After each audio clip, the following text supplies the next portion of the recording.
this one probably will, because it's about Deadpool and Wolverine, and that film like Oof. upsets me in a more visceral level. So, Well, I think it'll be yeah. interesting because I don't even know what everyone's takes here are of Deadpool and Wolverine. You know, if we got a bit of a selection, you know, maybe some people here love it, right, Shad? I do love it.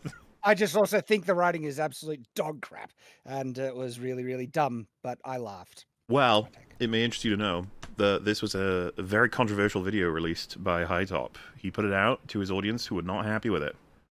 So, Mahler, Well, do you want to hear? oh, do you want me to? okay. Do you want me to start off part 2 of our anniversary with a really controversial hot take? You do good. So, my super controversial hot take is that I laughed as much at Deadpool 3 as I did at Borderlands. oh my God, you haven't even told me that before. That's right. I was saving it. I was saving Damn. it for a special occasion, like that meme of the fucking Flurkin license plate cover.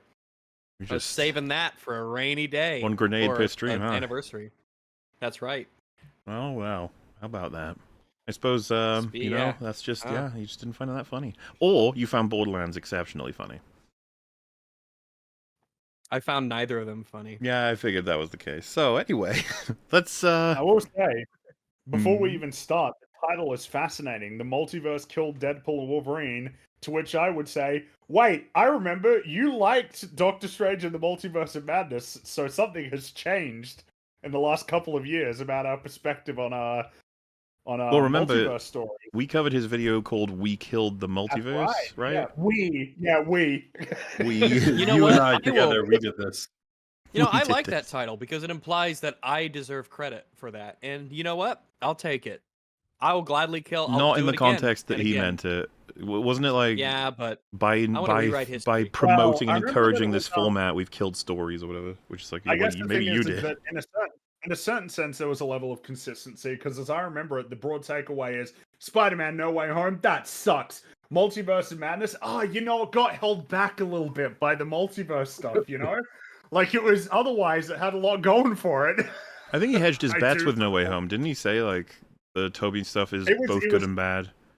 I believe it was the idea that there should have been an MCU, like, their timeline version of Green Goblin, and it shouldn't have been, Willem Dafoe's Green Goblin, despite the fact that the story like provided justification for him being the main villain for Tom Holland's Spider-Man.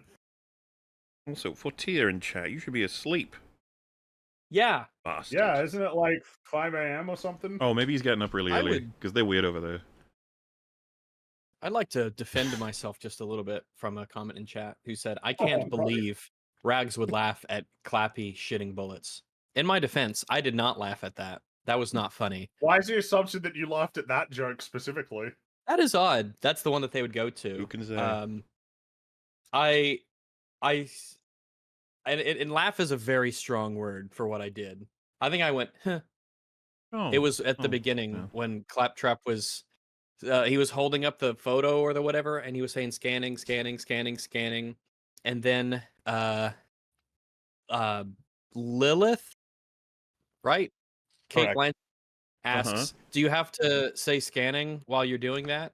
And Claptrap says, no. And then he goes back to saying scanning. And I was like, huh. Oh no. That was the one. That was a sensible chuckle. Yeah, give that little that was the one. Your eyes close a little and air comes out of your nose. That experience. Yeah, like yeah, that was it. That was it. Oh, all right, you know, you gave it I one of those. More at There you Alien go. Romulus than either of these movies. Alien Romulus is funnier, I'll give you that. It's very funny. I still don't think anything will beat in the Alien franchise, Alien Covenant, when that girl slips on the blood in the room twice. That's so fucking funny. That's pretty good. And I agree Rags like the Batcave line from Justice League. Yeah, because that line's amazing. So of course I liked it. It's okay, Rags. You can let it go. By the way, Muller, I don't know. I think in Prometheus, when she just doesn't run to the left or right and keeps running straight, it's good. And I'll give you, it's good. It's classic. That part made me laugh. I think I laughed longer at that because of how long the scene is. Yeah. It coined the phrase "the Prometheus school of running away from things," which I had seen in at least half a dozen things. The ending of Alien Covenant is oddly hilarious when it's meant to be very horrifying, but because it's such a clown movie, by the time you get to the end with the reveal, it's kind of funny. Like, there's so many things to give away that David is not. Fuck, what was the other one's name? Walter. When she finally realizes, she's like, "Oh no, you're David, no." It's just like, obviously. Especially when he's making fun of her as well. Yeah. He's taunting her. It's funny. David's a troll in both those movies, and he's obviously the best part. He's the reason people enjoy them. Yes. Well, that's the only reason to finish and let him get his third movie right. Is Said to get more Walter. David memes. We needed Well, like there's a the bit flute scene in Covenant. That's the pretty fingering, great. yes. Which one? Yes, the flute playing scene. The 2 Davids, 1 flute. Oh, right. They- I found it David's funny one when flute. That's classic. something that I just found really funny was how he walks them through his scary, spooky lab with all of his scary drawings and all of his Dude. spooky diagrams. Yeah, with the captain guy who he's like, "Follow me into my horror room, now into my basement of my horror room, now to my eggs, now Hey, look no, into no, the push egg." that It's like, egg. why do you keep Look, doing it's everything okay, he look tells at you the to do? Anyway, we're not even close to talking about Alien. We're talking about Deadpool and Wolverine, and specifically HiTop's perspective. And you know, he's got a style. Now, if everyone's in, which I think 1, 2, 3, 4, 5, 6, 7, 8, someone's not in. Who is it? Wait, two people is it aren't the same in. one as before, or No, it's a new one. okay? I'm joining the new one then. Oh, I'm leaving the old that's one my behind fault in then. the past. Sorry. No, well, hey, My Brad bad. didn't click on it either. All right, we Let's good. not I forget didn't, but that. I didn't know if it was a new one or a current one. I was Any excuse. I was paying attention to the conversation that was happening. I Don't think ask it me was to repeat just what a happened though. Anyway, because that last one had like so many people who'd been in it. All right. You gotta refresh. Wait, what does this say? Spoilers that you've probably already seen. I mean, they literally spoiled all the cameos at Comic-Con, but still, hopefully this was long enough for you to click off if you But most haven't people seen the don't- movie. Most people don't know about Comic-Con though, so it wouldn't. I mean, yeah, you may as well just put Also, spoilers. please don't use commas for emphasis. All right, that's not what they're for. Because when it said "I mean they," I was like, "Is that an error? Shouldn't it be like I mean comma and then they literally?" I mean, spoil it?" yeah. Those To comments indicate the don't make pause, I sense. mean, they literally. I mean, they Your commas don't literally make sense. spoil that. Yeah. It doesn't. Yeah. This make is sense. poor comma. Yeah. Elements of style. Hey, how you doing? I hope you're doing well. I'm doing okay. Like I said, hate this is a video style. already, This is but a I'm style. doing All all right. right. This Yeah, thing's it's a happening. style. Color Very choices there. cinematic. I think he's going for how he feels right now, which is he's not a fan of the movie, just so you guys understand. So he's like blah blah blah, it's all over the place.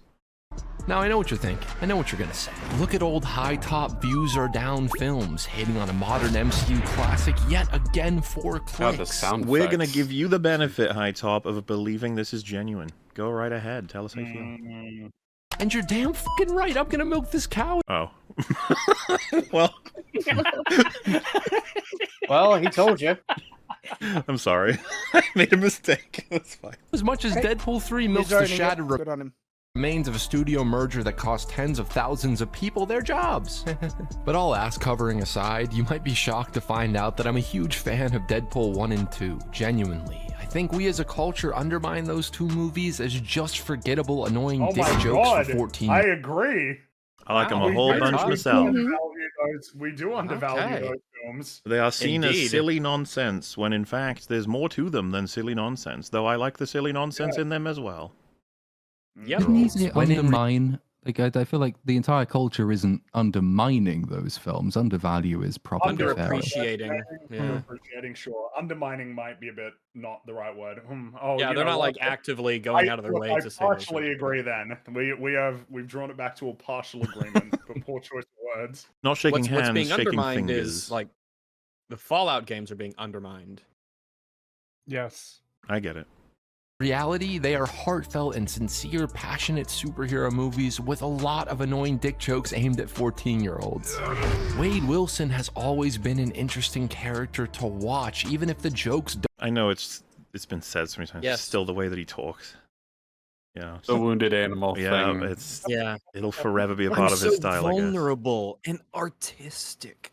I think someone posted a meme on the subreddit somewhere. I saw the image. The time they said the best encapsulates this is when Batman gets stabbed in the end of Dark Knight Rises by Talia. It's like after that, and then Batman had to record a video essay about Deadpool and Wolverine. Batman and Wolverine, it's like, oh man, I hope you make it. I mean, Don't always- the delivery really clashes with the sound effects and editing choices there. Yeah, like the beat, like a hip hop beat's about to happen. You can't. That's not a. He doesn't have a hip hop voice. Not quite You a have hip to hop be voice. aggressive and energetic. His land, even if the constant winking Well, while doing the hold on. Can you rewind about 5 seconds? I can do that. jokes aimed at 14-year-olds. Wade Wilson has always been an interesting character to watch, even if the jokes don't always land, even if the So, I have an issue because he did land. The whole point is that it's just an impractical way to land, but he did it. He stuck the landing. It's hard on your knees. That's it. Nothing to be done about that. So I don't know if it's quite apt as a visual. I think the depth that it's going for is that he said land, and Deadpool lands in the clip. Mm-hmm. Yeah, he's not considering the didn't quite part, I guess. Or maybe Deadpool would feel he didn't quite land this just because he's in so much pain. I think he would, because Deadpool. I think it's just. Oh yeah, hard on nailed your it. knees. He'd say he nailed it. It's hard. Well, I mean, when he does this, he just says, "Oh fuck," because it's bad on your knees. But he did it right. It's just that it's a terrible way to land. That's it. Fair enough. Task failed successfully. He's also immortal, so who cares? Yeah, breaking your knees. Yeah, his knees would heal immediately. He does feel pain, yeah. Winking while doing the exact thing. Wait, will he die of old age? Can he?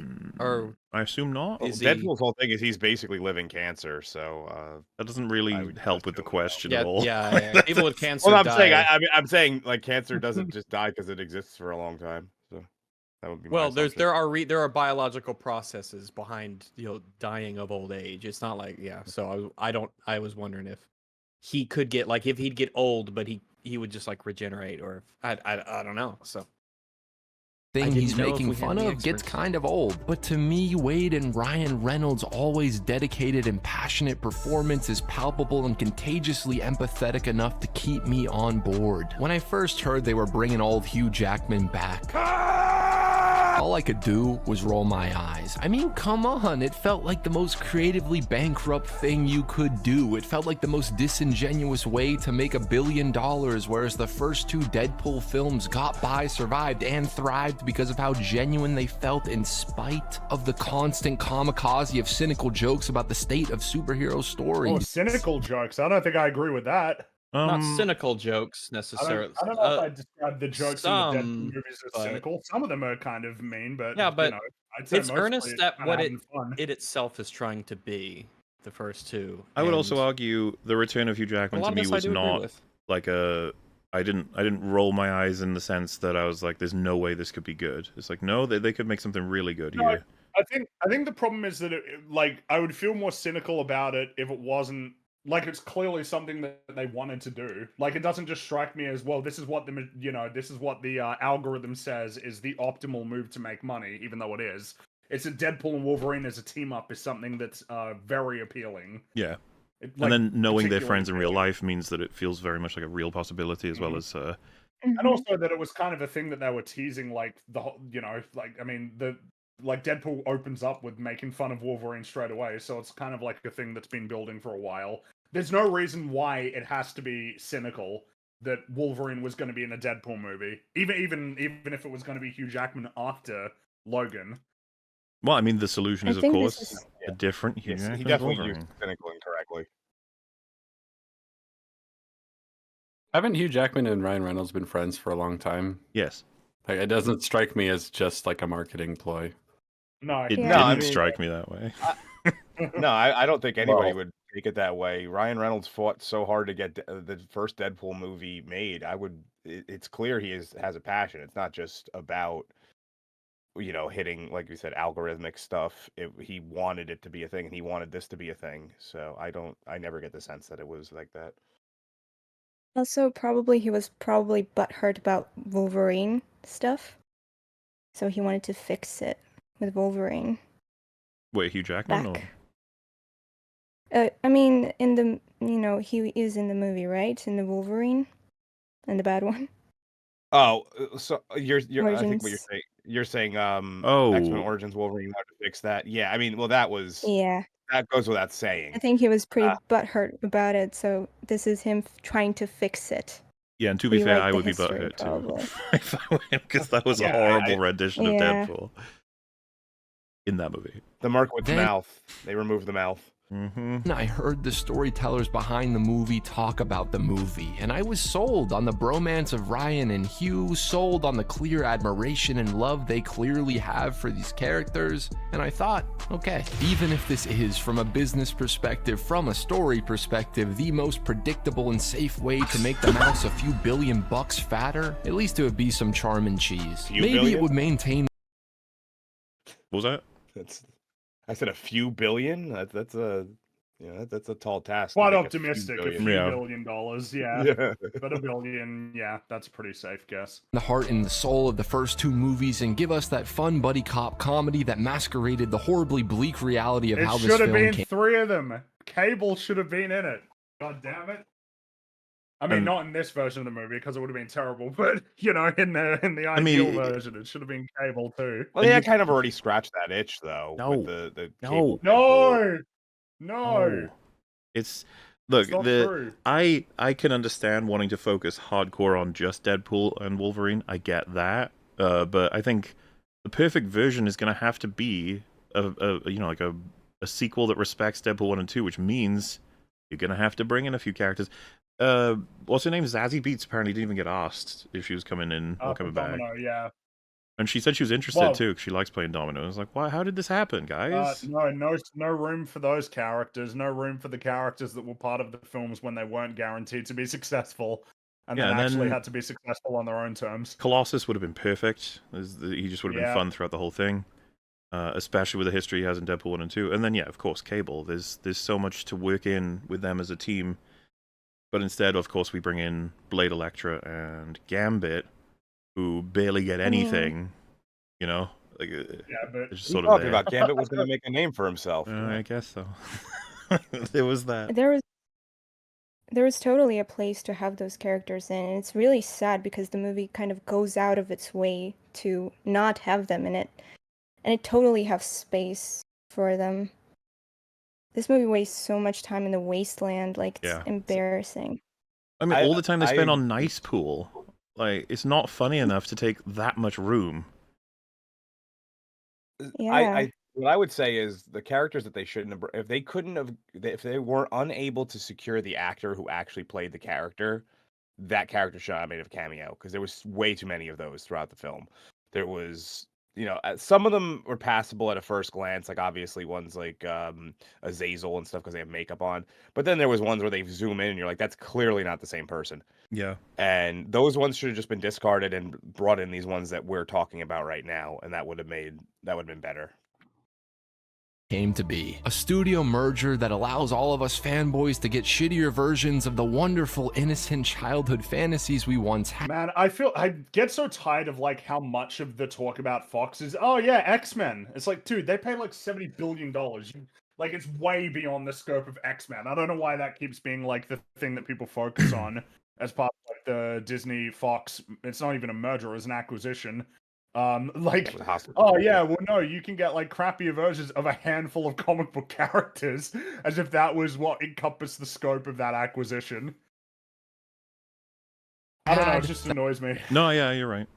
That in reality sucked for so many people and only contributes, supports, and validates a large monopoly that already owns way too many things. I feel like there should be its own video, HiTop. Like, if you want to talk about Yeah. this. You are talking about like massive media consolidation and monopolies and stuff like that. Well, would he still be saying this stuff if he liked the movie?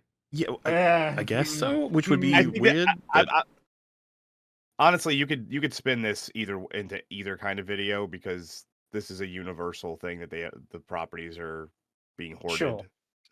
sure, it just feels odd to jump into this every once in a while instead of addressing his issues with the film, unless he's saying this is a direct result of this attitude.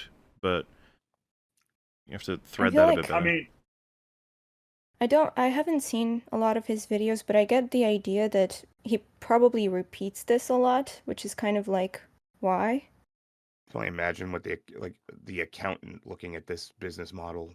Holy shit.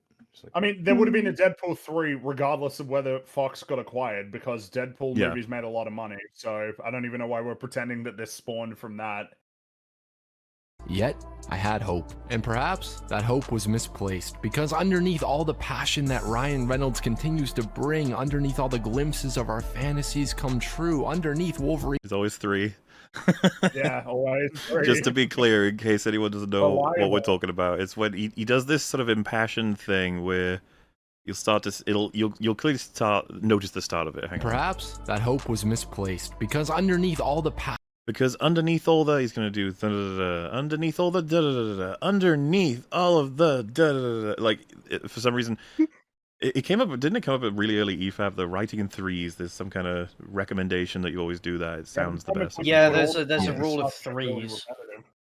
Yeah, well, I would prefer you just say the things you think apply instead of arbitrarily reaching a 3. Even knocking one out because you want 3 rather than 4, which would make even less sense to me. But whatever. passion that It Ryan doesn't Reynolds... work. It's just like, but he doesn't deliver it with any kind of emphasis. Like everything he says, I'm actually finding really hard to follow because he just goes on and doesn't change. There's no like rhetorical flourish. He's not stressing the third point. It's and underneath this and underneath this and underneath this, I'm making my point, and here we go. And like I'm fucking long-winded, but at least I vary my intonation.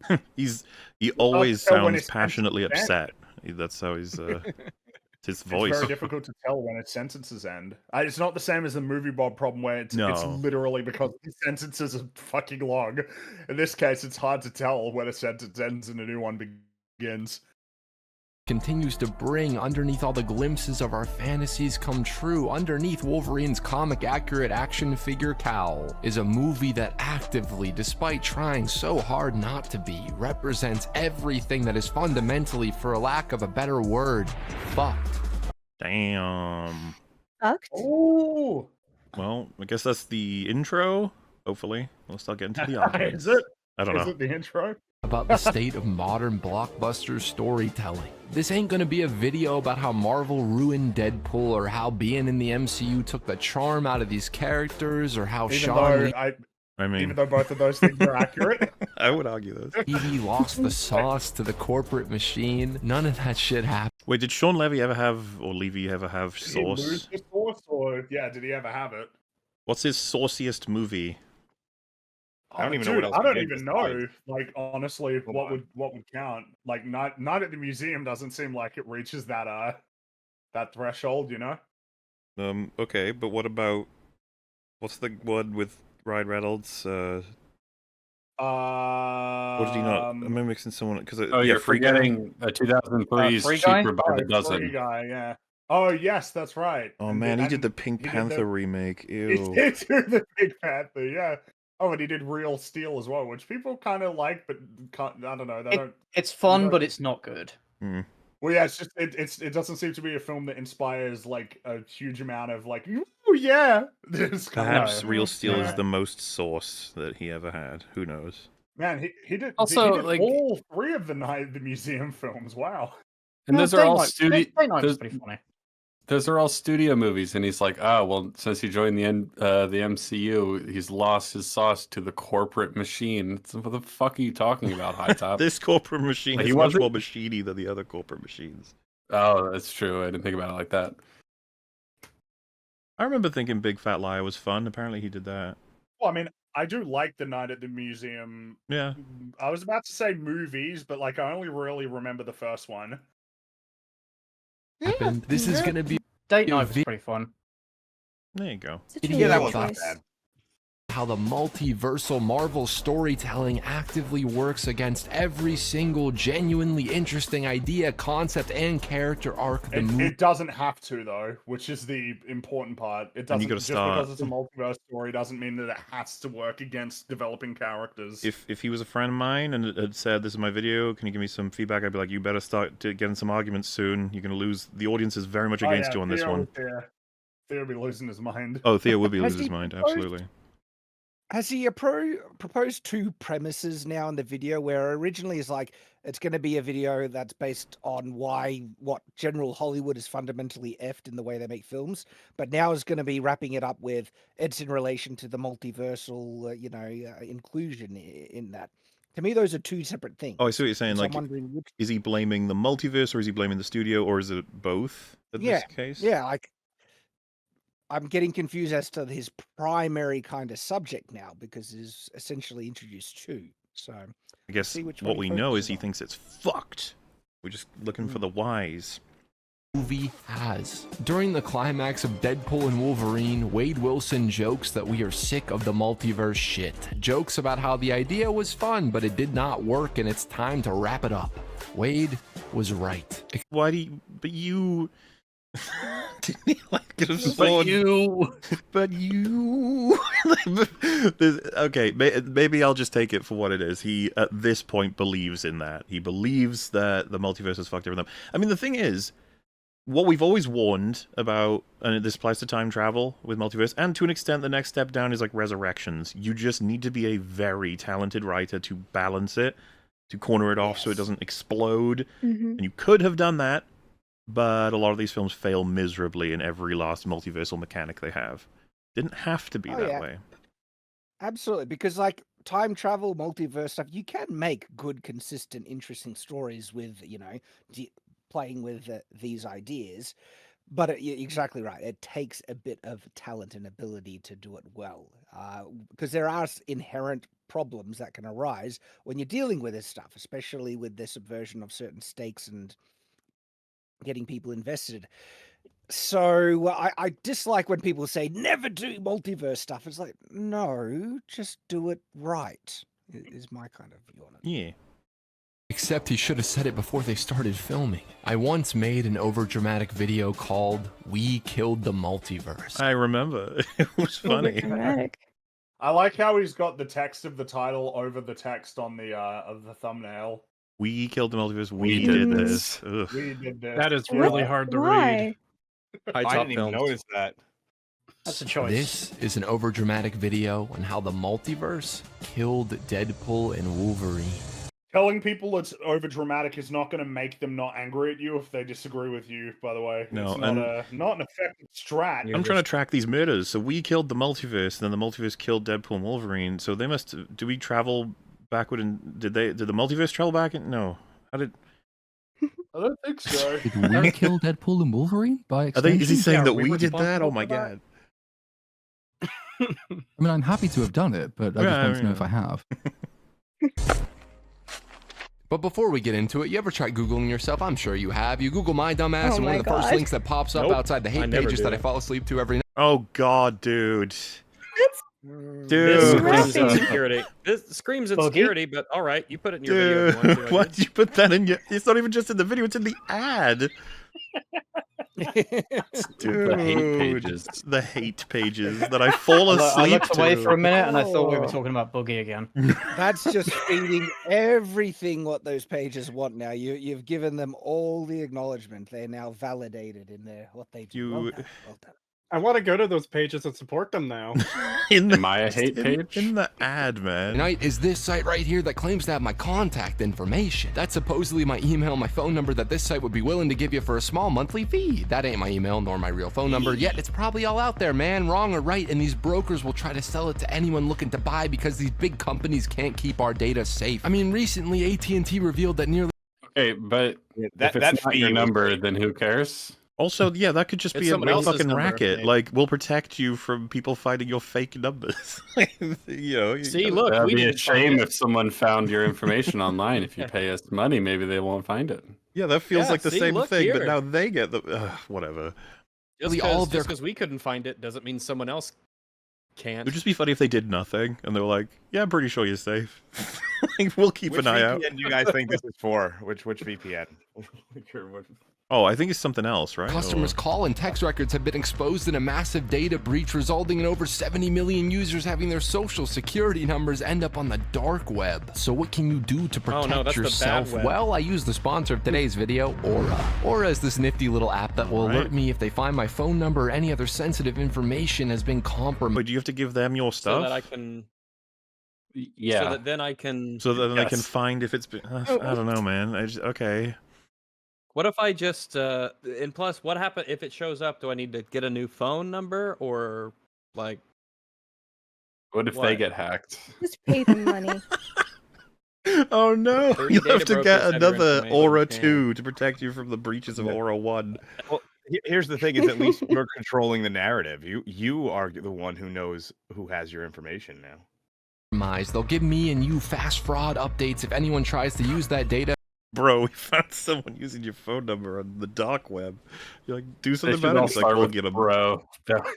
We'll get Bro, check this out. One time I had that just sounds like a fucking stress generator of an app. It's like we found more evidence people know your shit. You're like, oh. And it's also critical next to it. Well, maybe they take this so seriously that, because like Fortia just kind of mentioned it, they personally hack into all these different places and remove your information. They like get into buildings and go into the PCs and they're like, I'm in, and they put a little USB in the computer and hack it until they get your accounts out. They take this very seriously. One time I had a robocall with my own number calling me. It was one of the most mindfuck moments I've ever had in my life. I was like, what the hell is going on right now? So, yeah, I watched that show. Access our credit cards, our bank accounts, everything we need to function. One time, true story, somebody at the McDonald's snapped a pic of my debit card, then spent the next 3 hours buying every single Switch game they could. If I had... How did they... Did they mug you to snap the picture? So were they behind, like he was using it at McDonald's, so they must have taken a photo from behind him, I guess, when he was using it? I don't know. But in the skit, he got hit by something and fell. It was very distracting. But if he had aura, it would have stopped the blow from striking him, and he would be conscious.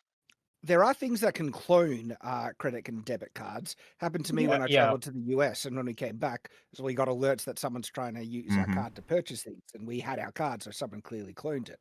So that could happen. Maybe it was that. Yeah, I'm still stuck on what he was doing there and why he fell. What? Buying a Big Mac. Yeah. Obviously. Then it might have stopped the Hamburglar in his tracks. Or a ghost that extra mile in keeping me and the homies safe. I'm just thinking about The Simpsons, sorry. Look, he's stealing all the burgers! That's like one of the most famous, amazing jokes ever. It's all just that. Stop! He's already dead. And then the two burger employees grabbing him and dragging him away. Krusty the Clown, everybody. He's stealing all the burgers. I just love how outraged Homer is that he's doing that. There's so many good jokes in that episode. The one of the of course, that's I'm seeing double here. 4 Krusties. Yeah. And then, of course, the underrated one of, they don't know who to shoot because they both look the same. And then Krusty does the thing where he switches Homer in his place. I am confused. Good one, Krusty. And they just point the gun around. One of the most remarkable things is that Krusty picks Homer up by his head and just flips their positions over and over. And then they did the little bike as well. Oh, and don't forget when he's reading out funny names, and he says Seattle, and Homer loses his shit laughing at Seattle. And then the pie, just throwing the pie at the lady so hard that she slams through the wall. Oh, and then it had the one where it was with Fat Tony, and he needed to he's like, I'll be back in a second, and then you just hear him open the door, get in his car, drive the car to the airport, and then an airplane taking off. Oh, dude, season 6, man, top tier Simpsons. Not just because that was one that I owned on DVD, and so I watched it all the time. It actually is the best season. It's pretty good. Transaction monitoring, a VPN, antivirus software, password managers, identity theft insurance, the whole package of protection all in one app for one affordable price. They got this nifty AI powered. He talks in the ads the same way he talks about the movies. That just shows how genuine price. He is. It's like, stop it. Please. We're exactly 5 minutes into the video, and about half of that is ad. Or 5 minutes and 1 second. Yeah. Yeah. Under exaggerated. How long was that? Yeah, this ad has been about a Call minute and a assistant half. that will pick How up those has- pesky unknown number calls on my behalf to screen them for spams and scams. The Okey-dokey. software forwards all legit calls to me, so I need an AI to protect me from phishing scams and It does seem a little unnecessary. Maybe if you get hit with this regularly somewhat, maybe this is a really good program, but I mean, there's some basic security things you can do that wouldn't lead you to have to do this, I don't think. I don't How necessarily has- deliver. how is HiTop verified that this is a trustworthy or a worthwhile service, or that Well, it the works aura. or So he got functions? mugged or... at Everyone knows McDonald's Aura. once, apparently. By the Hamburglar. I'm just 'Cause fucking waiting I've until been briefly. in a year's time where we find out Aura like had a data breach that fucking all users got everything. You know what I mean? It's like it just feels inevitable. Freeze This is or the one thing we emergencies didn't while want to happen. blocking the I also creepy like- and scummy. I like the idea that the AI is screening your calls for you, but it's just taking actual calls from people you know and talking to them instead of you.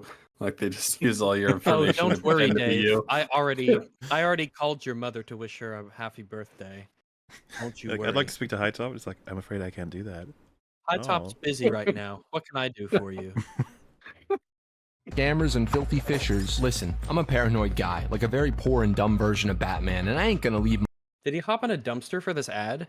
I guess so. Oh, Commitment. no. Committed to the bit, yeah. Yeah, get it. All right, fair Poor enough. and Did he smelly fish. did he commit to like using the service and verifying it works, or was he just like, oh, this is an excuse for me to put on my Batman mask and jump in a dumpster? Hell yeah. That's so extra. You don't need an excuse Why? to do that. That's the thing. That's It true. adds You should do flavor. it because your heart tells you to. Yeah, dumpsters are very flavorful. Myself Some vulnerable. kid like up in the myself. window somewhere saying, "Mummy, Batman's in the bin. What are we gonna do?" Oh, he's not. Oh, that's the HiTop kid. Yeah. All right. He's always doing that sort of thing. He's a weird one. Vulnerable to any data breaches, and I doubt you want to either. So do Here's me. Here's someone photograph or videotaping me walking up the stairs, happy while I look at my phone. I have lights on the stairwell so that I don't die when it's dark. Yeah. yourself a solid and check out Aura by clicking the link in the description or going to aura.com/HiTop to try your first Talk about the Wolfman with the knives hands. 2 weeks. Talk about how for you free. verify this Keep is worth my money and my security. You're offering a security service. Have you verified it's good? No? Did they just pay Well, you remember- money? Oh, they just paid you money, right? He had to apologize for established titles, and I don't even know if he did an apology for BetterHelp, but I'm pretty sure he did that too. He's This one will be different. well, like I said, this one feels like it's ripe for fucking falling apart, doesn't it? yourself If I Google Aura data breach, what will happen? Yeah, Aura data When it was Do you reckon he took on a Kamikoto Knives sponsorship as well? If we're throwing all the dodgy ones Probably. in there? Oh.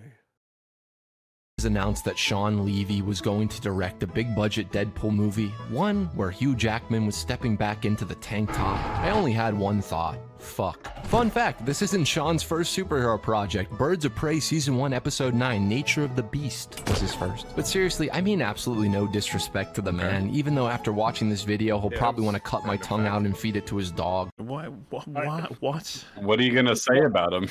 What the hell? Yeah, I mean, if you're gonna say, like, Videos. yeah, no disrespect, but what I'm about to say is gonna make him hate my guts. And make me want It's to like, oh, make him want to shit. kill me. Like, oh, damn, okay. That like some disrespect may well have been implied regardless of this preface. Let's just say my expectations have just been set. Yeah. Well, the thing is, you know what? If you disrespected him because you don't think he makes good movies, just say that. Don't do the whole like, well, no, I don't mean any disrespect. I'm just gonna shit all over your career. Like, Well, and I don't think you No should be disrespect, doing it in but such a fuck you. cucky way. Like, just be honest with yourself. If you respect people who you consider to be high achieving in a particular skill, there's no reason that wouldn't have a reflective result, which is low respect for people achieving lowly in the skill, which you think he does. You don't have to be especially like, if you think I don't mean to say this, and I hope you don't want to kill me, but I guess if you do, that's okay too. But I don't think your film's good. It's like you don't need to do that. Very beta. Yes, It's very No very good. dis- disrespect, but Beta. you'll probably cut out my tongue if I disagree with your movie. That's If Sean Levy saw that, he'd probably be like, no. I would never feed my dog human. I would never feed my dog human flesh. he seems Especially like a chill lame human guy. flesh. That's how they get a taste for it. Sean's career is and probably will always be more prosperous than some self-important YouTube Oh my god, get on with it, dude. Stop it! Dude, nobody damn. cares. I don't care if he's going to be more successful than you. Probably. What's an but, excuse like, for I me don't- filming Probably. myself, looking at myself in a mirror? I don't care. Is there a blemish I on my think he skin? I better has- take care of it for my video. With He Aura. has spent Aura more take care of time. skin blemishes. He has Honker who spent just more made time shitting all over himself than on the movie. I think. know. Well, saves it's, us some time. I guess so. an illegal self-serious Robin movie for his first feature film. and is now Oh, ranting- look Why at are that. you- Nice. Nice ad. But Just let it that doesn't one count right for in, you didn't because it's ya? self-deprecation. It's just funny. Like, yeah, no disrespect to Sean Levi. I'm a loser. Here's this movie I'm making. Like, oh, It is nice. very what a series of thoughts that just happened there, all at once. than some Well, self-imported it's funny YouTube because they honker also who just went made to an illegal land. self-serious Robin movie for his first feature film and is now ranting on the internet about a genuinely successful filmmaker's Deadpool film in order to finance the rest of it. I ain't God. talking down, What guys. the- Why? Jesus Christ. He I- called it illegal.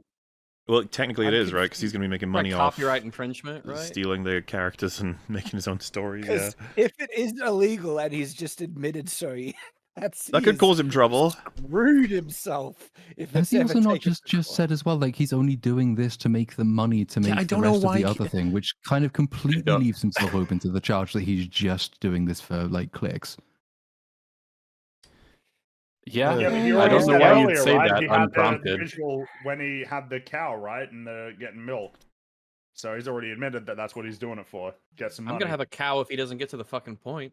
Oh my god. I have a don't cow, think man. he's right. To be honest. You say you don't think he's right? Right. Oh, No disrespect though. that is mean. How could you? He's gonna rip your tongue out and feed it to his dog. moron. Yeah, if he heard you say that, he's gonna dislocate your fingers Oh, and fry them no. into a pretzel and then salt it and then feed it to the pigeons down on 2nd and Main. Well. Guys, I'm rambling from the inside of the fucking toilet bowl. So with the utmost respect, I say that Sean tends to direct movies that you legitimately would and will find 300 copies of in the Walmart bargain bin. You shove your hand in there, what could possibly come out? What are the odds that you pull out the DVD copy of any of the Levy classics? Cheaper by the dozen. Fucking Is that God. Tom Holland? No, Like, you understand. Get you- on with it. What he wants to Sound of simply Museum's say all right. is his pedigree is bad, and I think that as a creator that's going to take the helm of Deadpool 3 compared to Tim Miller or who was the director for the second one? The guy who did John Wick, I think. David I don't remember Leitch. his name. David. Yeah, that's Yeah. him. So yeah, Jimothy? if you simply wanted to make that fucking point, just say, I don't believe with his history that he's going to be able to take care of the Deadpool films, much like those two, I believe, could from their histories. You could just say that. But now he's like doing like this roundabout way of being like, you'd find his movies in a bargain bin. Like, okay. No disrespect intended, though. Well, the thing is, you find all kinds. Well, I don't want him to disrespect Night at the Museum. I think it's a fun little movie with a monkey. Yeah, in it's a it. fun monkey. Yeah.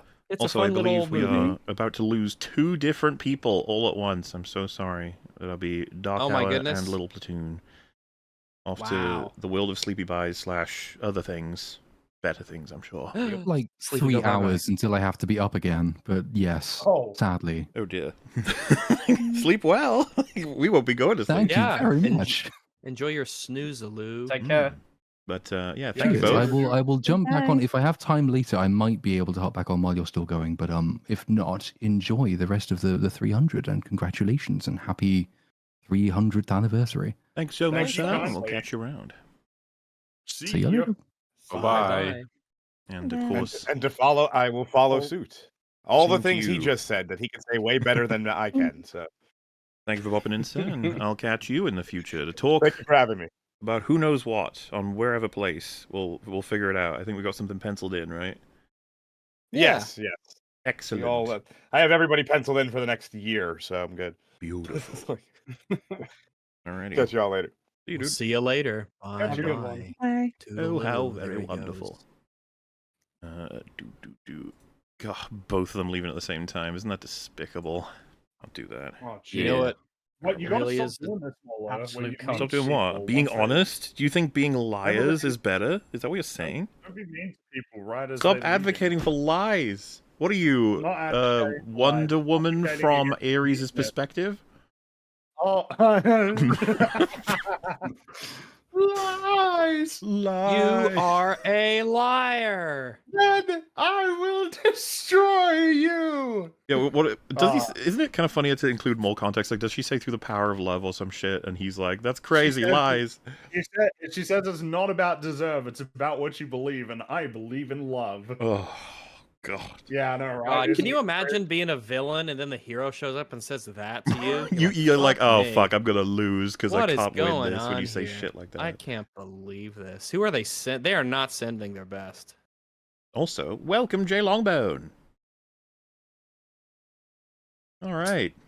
Hello. All right. There we go. Jay Longbone, what are your thoughts Hello. regarding Night at the Museum? What do you think? Good monkey, bad monkey. What do you think? Good monkey, bad monkey. I've never seen those movies. I've never had an interest in them, actually. All right. Well, fine then. That is works out A-okay. well because it's only a small portion of a video of a stream. We'll be fine. That's half of a franchise, Okay, just to okay. be clear. But if that's Question. how you want to categorize it, Mhm. then that's, I guess. All right, Jay Longbone, if you were wanting to, watch Night at the Museum, where would you first go to look to find them? Probably like Netflix or something, right? So not the discount bargain bin. Oof. No, that's kind of old. She's like, I wouldn't pay for probably watching not, that. right? Are you kidding me? No, I would look. I would go to one of my free haunts. I wouldn't. I don't do subscriptions. It is kind of funny that a Looks fucking like you bargain can, bin is antiquated now. Like, it's only used in metaphor. It's like, who the fuck actually buys DVDs from a bargain bin? Well, to answer your Oh, you'd question, be you can surprised. rent it from Apple TV for $3.99. It's part of Disney Yeah. Plus, I Wow. guess. Yeah, Hulu. You can watch it on Hulu. Amazon Video, you can rent it for $3.79. Didn't they like stop? When did they stop DVDs? Was that recently? Last. I No, don't I know. think they are still releasing DVDs. You can still buy them. Yeah. But But No, I still know you buy can still movies? buy them. I'm VHSs. curious if they've stopped making DVDs. Like for new releases. Let's see. Ingram Entertainment, once the largest distributor of DVDs in the country, said in September it will exit the disc business. Well, that's just them, though. Best Buy said it would stop selling DVDs by the end of 2023. Damn. A number of According to retailers- comicbook.com, it says that, let's see. Oh, and I click the link and it brings me to a different thing. Carry on. Although number Blu-ray of players can retailers- play older DVD format discs, which also tend to be marginally cheaper, there are many tens of millions of older DVD players still in use around the world that cannot play Blu-ray discs. That is why studios continue to print DVDs. The DVD's nuts. I got him. Got him. We got one for every section, hopefully. Will DVDs be around in 2027? Yes, they're still making DVDs now. But apparently there's a 7+ No, in year 2026, agreement. a galactic war will Oh occur. god, the DVD where all wars. of the DVDs will be destroyed and cast into the fire like Bibles in the Book of Eli.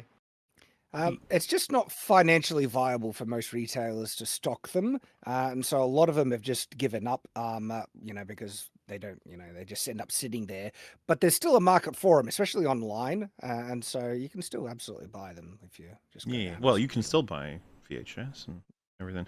In fact, I think VHS collections are on the rise for people just having fun with it, which I don't blame. VHS, they're cool, all right? They got a cool factor. Yeah, anything analog just has a particular, a neatness to it, that physicality. And of course, the link, in case you're not in. 1, 2, or 3, maybe the combo pack. Just Married, Date Night, Real Steel, Big Fat Liar, and of course the internship. I call this game Levy Roulette, except there's 6 bullets in the chamber. Well, but okay, to be clear, right? He's like, hoping not to step on too many toes, hoping not to do this, that. He just said, like, watching his films is akin to killing myself as a guarantee. That is the joke, right? I mean, Yeah, I'm just saying, like, he hides it around a bunch of shit, but I'm just like, go for it. Just be honest. I prefer you doing it like this. He actually sounds more genuine here as well. He's not doing as much of the wounded animal voice. So, I take it as a plus. Recently, Sean has made the jump from discount DVD movies that we fondly remember watching in our grandma's house repeatedly to Netflix movies that I've never seen but have heard nothing about. Point is, Sean makes crowd pleasers, ABC Family marathoners, and he's good at it. I'm not condemning his skill because of the genre he chooses to operate in. He knows where to place Holy the camera. shit, say something, please. It's this for me. Yeah, he walks around what he wants to say forever. It's just like, say the thing. Oh, we're This 7 video minutes is just- in. Yeah, I'm It's an info begging dump. him to fucking say something. How like, long is Jesus this video? Christ. Calling This it an video is info dump 34 is minutes, being and too we're charitable. holy shit! I just realized, yeah, we're 7 minutes into a Deadpool and Wolverine video about how it sucks. But bear in mind, you're coming here to be convinced, right? A lot of people in his audience, because this is a hot take from him. He still hasn't gotten to any actual arguments yet. He's just said it's trash. No, he said it's fucked. Well. He knows when to go practical, he knows how to get a few chuckles, and he knows when to stop the laughs and try and be serious. But, in theory, this is probably the most safe, sanitized pick for a director Marvel could have gone with. I'm sure Sean and Ryan and... Like, he keeps shitting on the film broadly. This picture. I know. He keeps broadly shitting instead of, like, getting some airtight arguments in there, you know? Specific Yeah. Pointedly shitting. Between him and Chris Stuckman, which one is worse to get through? Ooh. I'm thinking about it. Chris Stuckman is short and empty, and this is Bloated and empty. Like, I Long really and like empty. hearing myself talk. That's actually I don't know. because I guess the question could be answered easier if it was like, who would you rather watch his coverage of the next film that comes out of those two? Oh, Because the answer is we've already seen Chris Stuckman's. We already know what he's going to say, like down to the fucking literal goddamn dialogue, like whatever he writes it. But is that good or bad? Yeah, It'll be is that shorter. It won't be preferable? 4 minutes. That's true. But there's more in it. There's more. I mean, it's annoying and terrible, but there is artistry here. Yeah, I think There I'd is go a with High style. Top just because it would be different. He tries. Yeah, he It'll tries. surprise you sometimes. And so I think he said things when we've covered him that we've been like, you know what? That's a point, and we agree with it. Good for you. Well, yeah, because Stuckman would never make a video called "The Multiverse Killed Deadpool and Wolverine." That's just what. Well, he's he'd already never admitted now. do. He was non-controversial before, but now he's like publicly announced he will not be controversial. So you're not getting anything. Yeah, at least HiTop's willing to share some opinions and be even mildly critical. Yeah. And Hugh from Yeah, the Real man. Steel days are all best pals. I'm sure that played a huge part in it, and I'm sure Free Guy made Disney a decent chunk of change. But to me, my fear was But to that me, But to me, but to me, Mario. But to me, but to moi. Deadpool and Wolverine would be this soulless, But to cynical, Mamma mass-appealing sequel that misses the point of why the first two films worked. Okay, but you need to start getting to arguments, man. You keep saying Yes. Oh my Mhm. god. You said You're this so many already times. said this. I can't help but be reminded of arguments you see on long videos of, oh, you need to cut your video down because there's too much Yeah. empty shit in there when there isn't. But this guy has a half-hour video, and the first 8 minutes has fucking nothing in it. I want had to an kill ad. myself right now. Definite get The on. most with it. informative he's been is an ad. You're taking a filmmaker who has never ever, and I mean literally ever, operated from outside the Disney Channel system. Someone who tries to tap into the culture rather than say, God, I have and- not Wow, seen we got a Free Guy. ninja reference.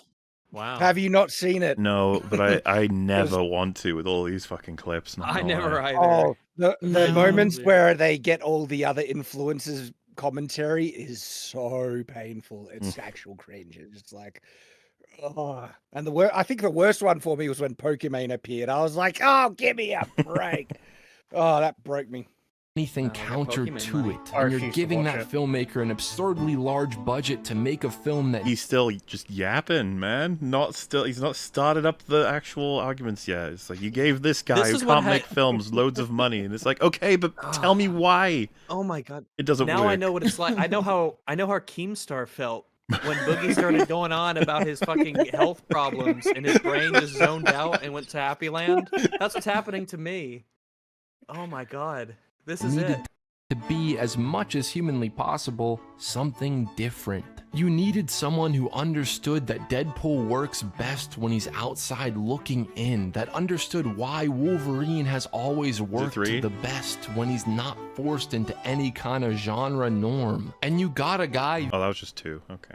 But it was really long, that second one. The guy who specializes in never pushing the limits, the boundaries, but is the expert at playing whatever Spotify recommends. We're still going, man. Like, this is getting a little absurd. Crap!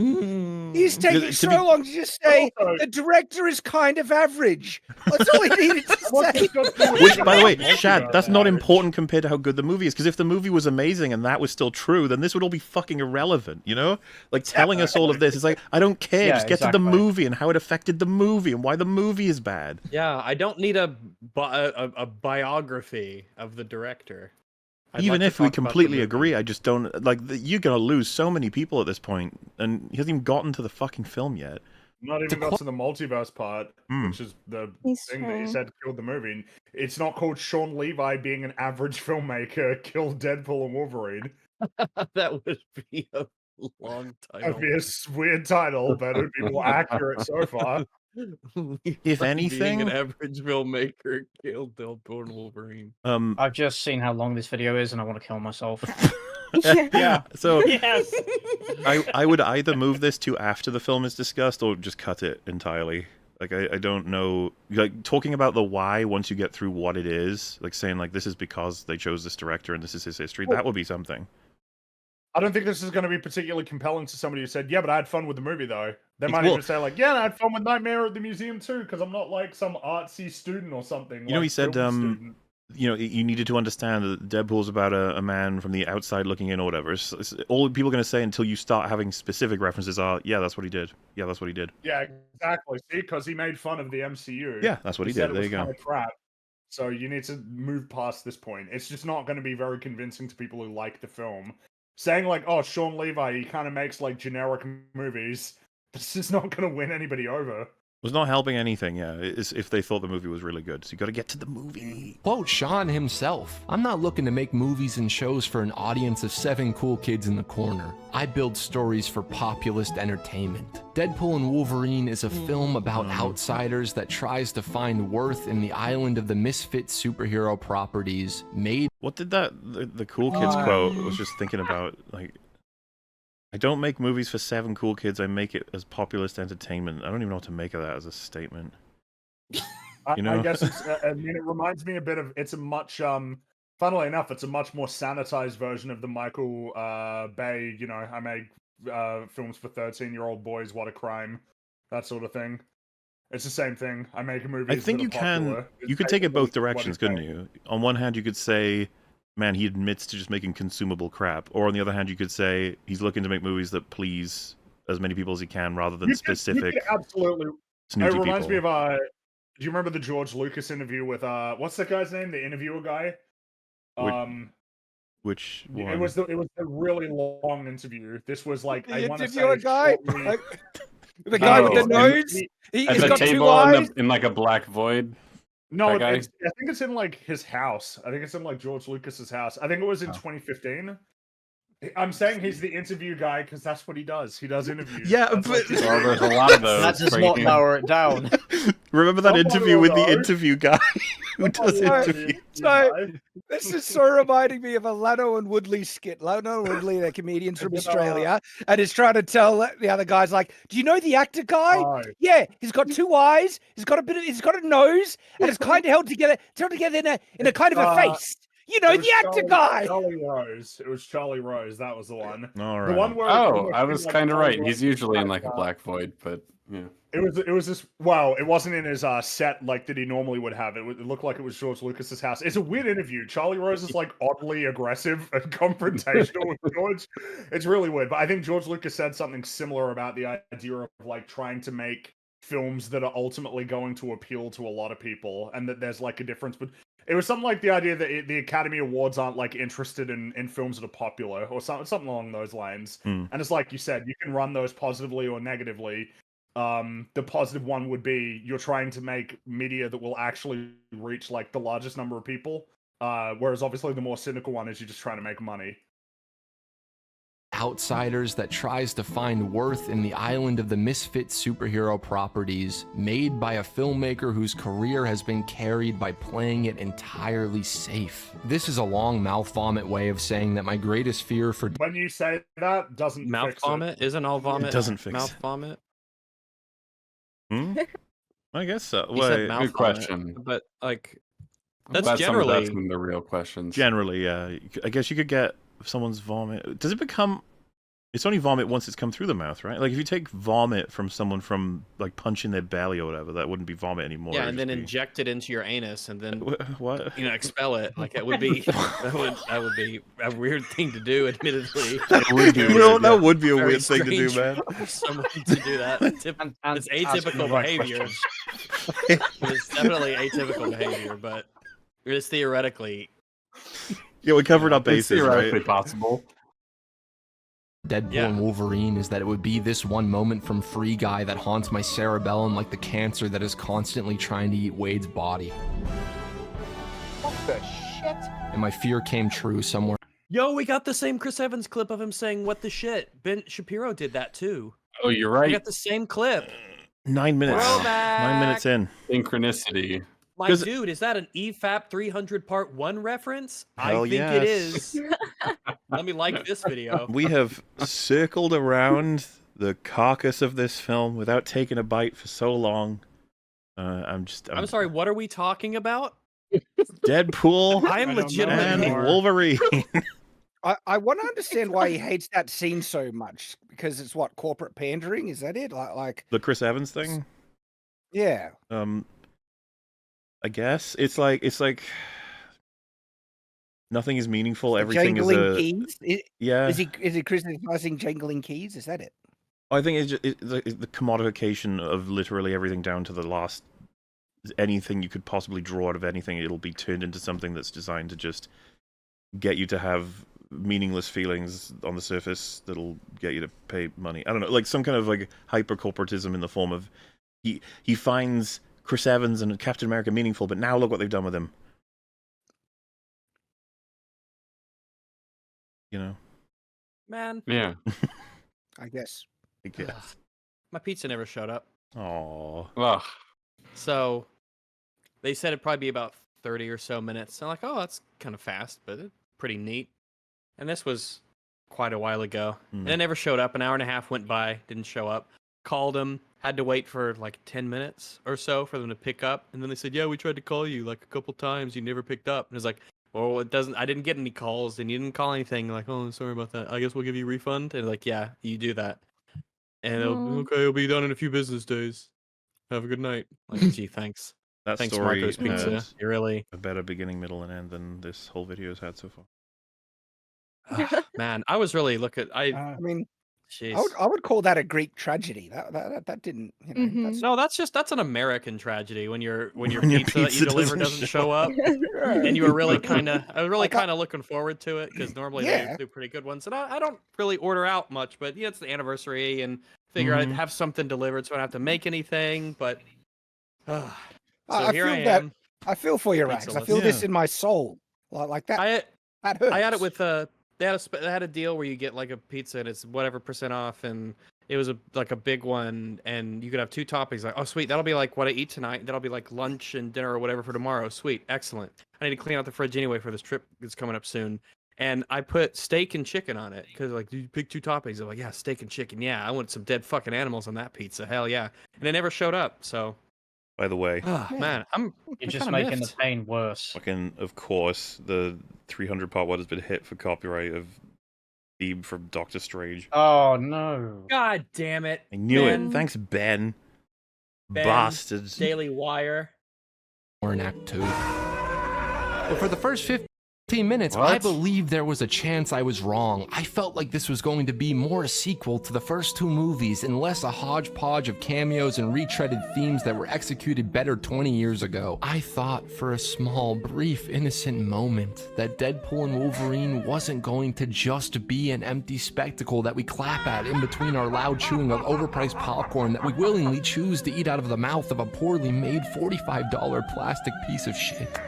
$45? I mean, I'm sorry, but Is what that kind of movie did he $45? expect it to be? Let's be real. Wait, Wolverine popcorn bucket price. That cannot be $24.99 plus tax. Oh, what? Yeah, it's $29.99, includes large popcorn. Okay, yeah, it's $30. What did he say? $42? $45? What did he say?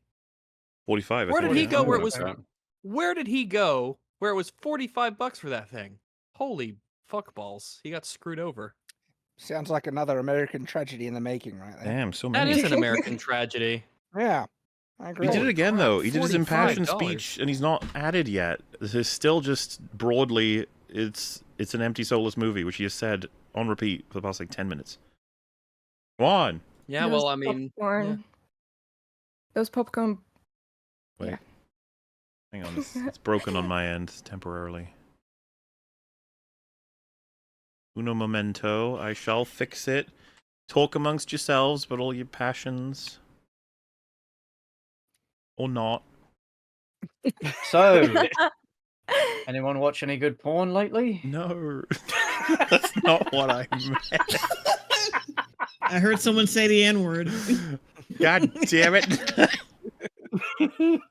Does the new Alien movie count? Oh, so now we know what Longbone's been watching. Well. I like that, huh?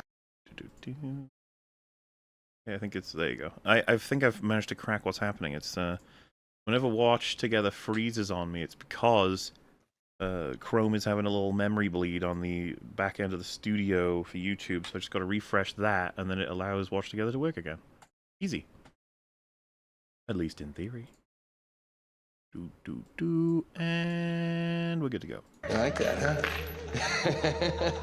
Go f your sister. Vanessa was there, Colossus was there, Blind Owl, Peter, the gang. The soul of why, for me, Deadpool has always worked. The first action scene had at least an ounce of vision to it. I mean, I was expecting this.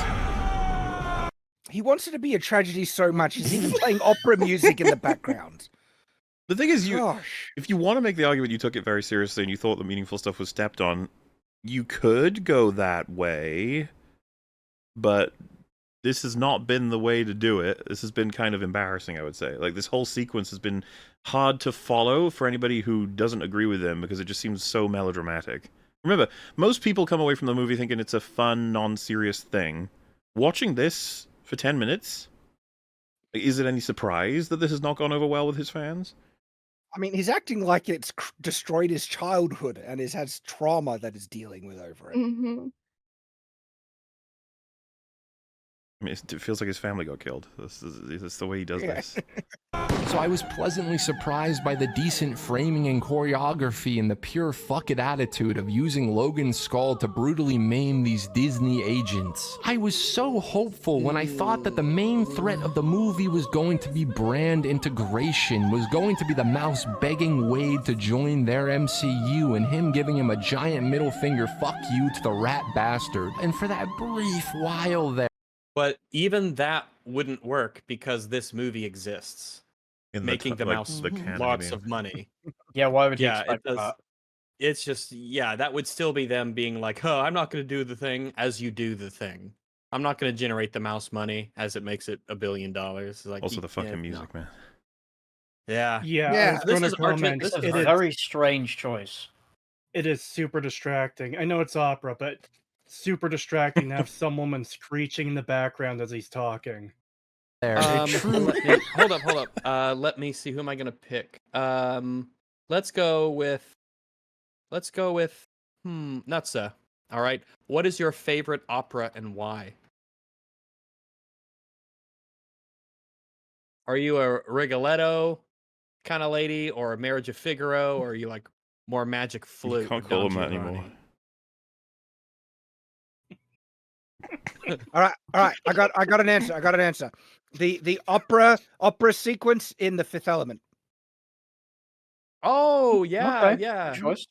A bit modern. Yeah, that's fair. That's fair. It's got this modern, this Madame Butterfly-esque kind of, stylization to it, and then you get the tonal shift, and then boom, Norma by Bellini. Yep. So I got into it. Yeah. 100%, absolutely. So Nutsa, what'll it be? I'm sorry, my headphones were kind of messing up, so I haven't heard Oh, like the sure. last minute You of know what? conversation. That's all right. That's all right. We'll loop back to it. Let's go. Really felt like So this was what the was the question? Oh, okay. Yeah, what's Oh, it's the moment's gone. But wait, no, it's back. What's your favorite opera and why? Opera? Yeah. I went last year. Wait, Tristan and Isolde or whatever. Oh, Dude. Tristan. Okay. The Wagner. The Yeah. only opera I've watched, and I hated it. Oh. So. Really? Why is that? Mm-hmm. Is it the music? I went to. Like... Is it I was the at music? I was in Vienna, and I went to the main sort of opera house, like very randomly. Just got the cheapest tickets. And yeah, I was when we got in, we realized that we can't see anything because it was the cheapest tickets, and was we it had like to. really I had to stand low for like. or far back? It was too high. I was in the like a balcony. I don't know what's called. You got to bring the binoculars. And yeah. And it was a very interesting experience because in the middle of the opera, there were a bunch of like 20. I look out. I'm standing up. I look out at the distance, and they're like, I see 20 like silhouettes of people, and soon enough, I realized, oh, they're butt naked. And they all turn around, and I'm faced with. Well, yeah, and I don't know how. Oh, and Italians don't that shave. Opera. Oh my god. So you've watched some yeah. good porn lately? Yeah, not Jeez. lately, but last year, yeah. And they were there for like good hour, just lying on the stage All right. the whole time. Oh, that's So, wow. and then I realized that I went to the same. That was my first opera ever. In the opera house, that Hitler also saw his first opera. So I went to the same opera house, and his first opera was Tristan and Isolde, if I'm not mispronouncing it. So that was interesting. And it sets unusual. It sets bad expectations because now you're gonna think, well, when are the 20 naked people gonna come out and just lay around? And then when all the other operas don't have that, you're like, well, Yeah, it's what not a quite the same, ripoff. isn't it? Yeah. I was like, this was written in the 18th century. What the heck? What are these? It was never explained. They were there. They're not. It was the funniest. Mostly, they're not like that. I would say most Mhm. operas. And there was a little kid, and like there were a bunch of like French people in front of us, and there was this little girl. The whole so she was like really cute and sweet, and I was staring at her for an hour, and I was like, oh my god, such a sophisticated little child, because she was paying attention, she was leaning over, and then halfway through the opera, her grandfather she started to get bored with it, so her grandfather gave her the earphones and a phone, and she held it down, and she was watching some sitcom during the opera. And when I saw the naked people, I got concerned for the child. I was like, oh my god, don't look up. And the next thing I see is the grandfather is tapping on her shoulder, and he's like, look. And I was like, what? This is very strange. Europeans are a strange people. Yeah. They're French. Yeah, I realized that. Well, I was really concerned for the little girl, and and I remember she looked up, saw those people, and she was like, and looked down back to the. She was very unimpressed. She was very unimpressed. Oh my goodness. So she seemed better. Yeah, that is her. Maybe this is getting more and more French as it goes. It's like this little girl, she suddenly whips out a cigarette. She's like, I have seen better naked people before. This is nothing. We have better cereal commercials in Paris. Well, maybe that's why this video is like triggering me a bit. Maybe that's yeah, it's just like, anyway, back to HiTop whinging. I can't even remember. All right. Direction they were going. Erection. Oh, he said erection. Oh no. Oh my goodness. Oh no. Oh god, no. That was the perfect pause on direction. A story about staying true to your character and ignoring the corporate IP demands that will make you canon. But yet, even if Wade tells you that's the point, even if all the supporting characters repeat that sentiment out loud, everything in the filmmaking and eventually the narrative actively works against that original idea. Wade. Hang on. When did every supporting character explain that sentiment out loud as he's describing? I guess he's saying even if they did, but it did seem like he's saying they did. You know, like not even if they did, but that they actually did. Because I'm with you. I don't think that was really, other than Elektra saying she wants to get an ending. I don't know if that's some kind of like he's saying that's a meta commentary on. I mean, if anything, that would mean Disney facilitated the ending. You know what I mean? Like not trying to do it in spite of them or something. I don't know. Wilson fights the MCU and loses, even if he says otherwise. Deadpool jokes about how he's entering the MCU at a bit of a low point. He pokes fun at what's not working about modern Marvel movies. Yet Wade's entire... I mean, it's funny. I don't think any of what he just uses as examples are actually poked fun at. Deadpool jokes about how... And I mean that in a broad sense, he's right? entering the MCU at a bit of a low point. He pokes fun at what's not working. Does Wade have... Well, not even MODOK, but like horrible CG creations. Yeah. Yeah, it'd be a bit awkward if he did because there's some pretty bad CGI in this film. So I was going to say, I don't think they do that. I don't think they make fun of Fat Thor. I don't think so. About modern Marvel movies. And they certainly didn't make fun of Beast. Well, but if you said, say for example, they said gratuitous cameos, it's like, well, but there's more cameos in Deadpool and Wolverine than most films. Than there were in the Marvels. The Marvels had it there in that little post-credit scene. Well, than most films. Deadpool and Wolverine had the entire, yeah, I mean, goddamn. Yet Wade's entire character is completely regressed in service of said terrible Marvel movies. Oh my god, true. I mean, yes. His character totally regress. Yes. Yep. Guy who was completely driven by his idea of love in the first film, completely motivated by the loss of love and the need to save another abused outsider from turning ugly, turning broken like him in his second film. That same character, that same guy, all of the sudden feels such rejection at the idea that he cannot be an Avenger, that he cannot be accepted into the club, that he deteriorates, he shuts down, causing him to lose the one person that helped give him his heroism. All because I feel like there's a better way of it. Mostly yes, I think I agree with him. It's just the god, like he extends it so far and plugs in so much emotion. Yeah, the whole like Wade Wilson, the character, that guy. Yeah. It's like, okay, that's redundant.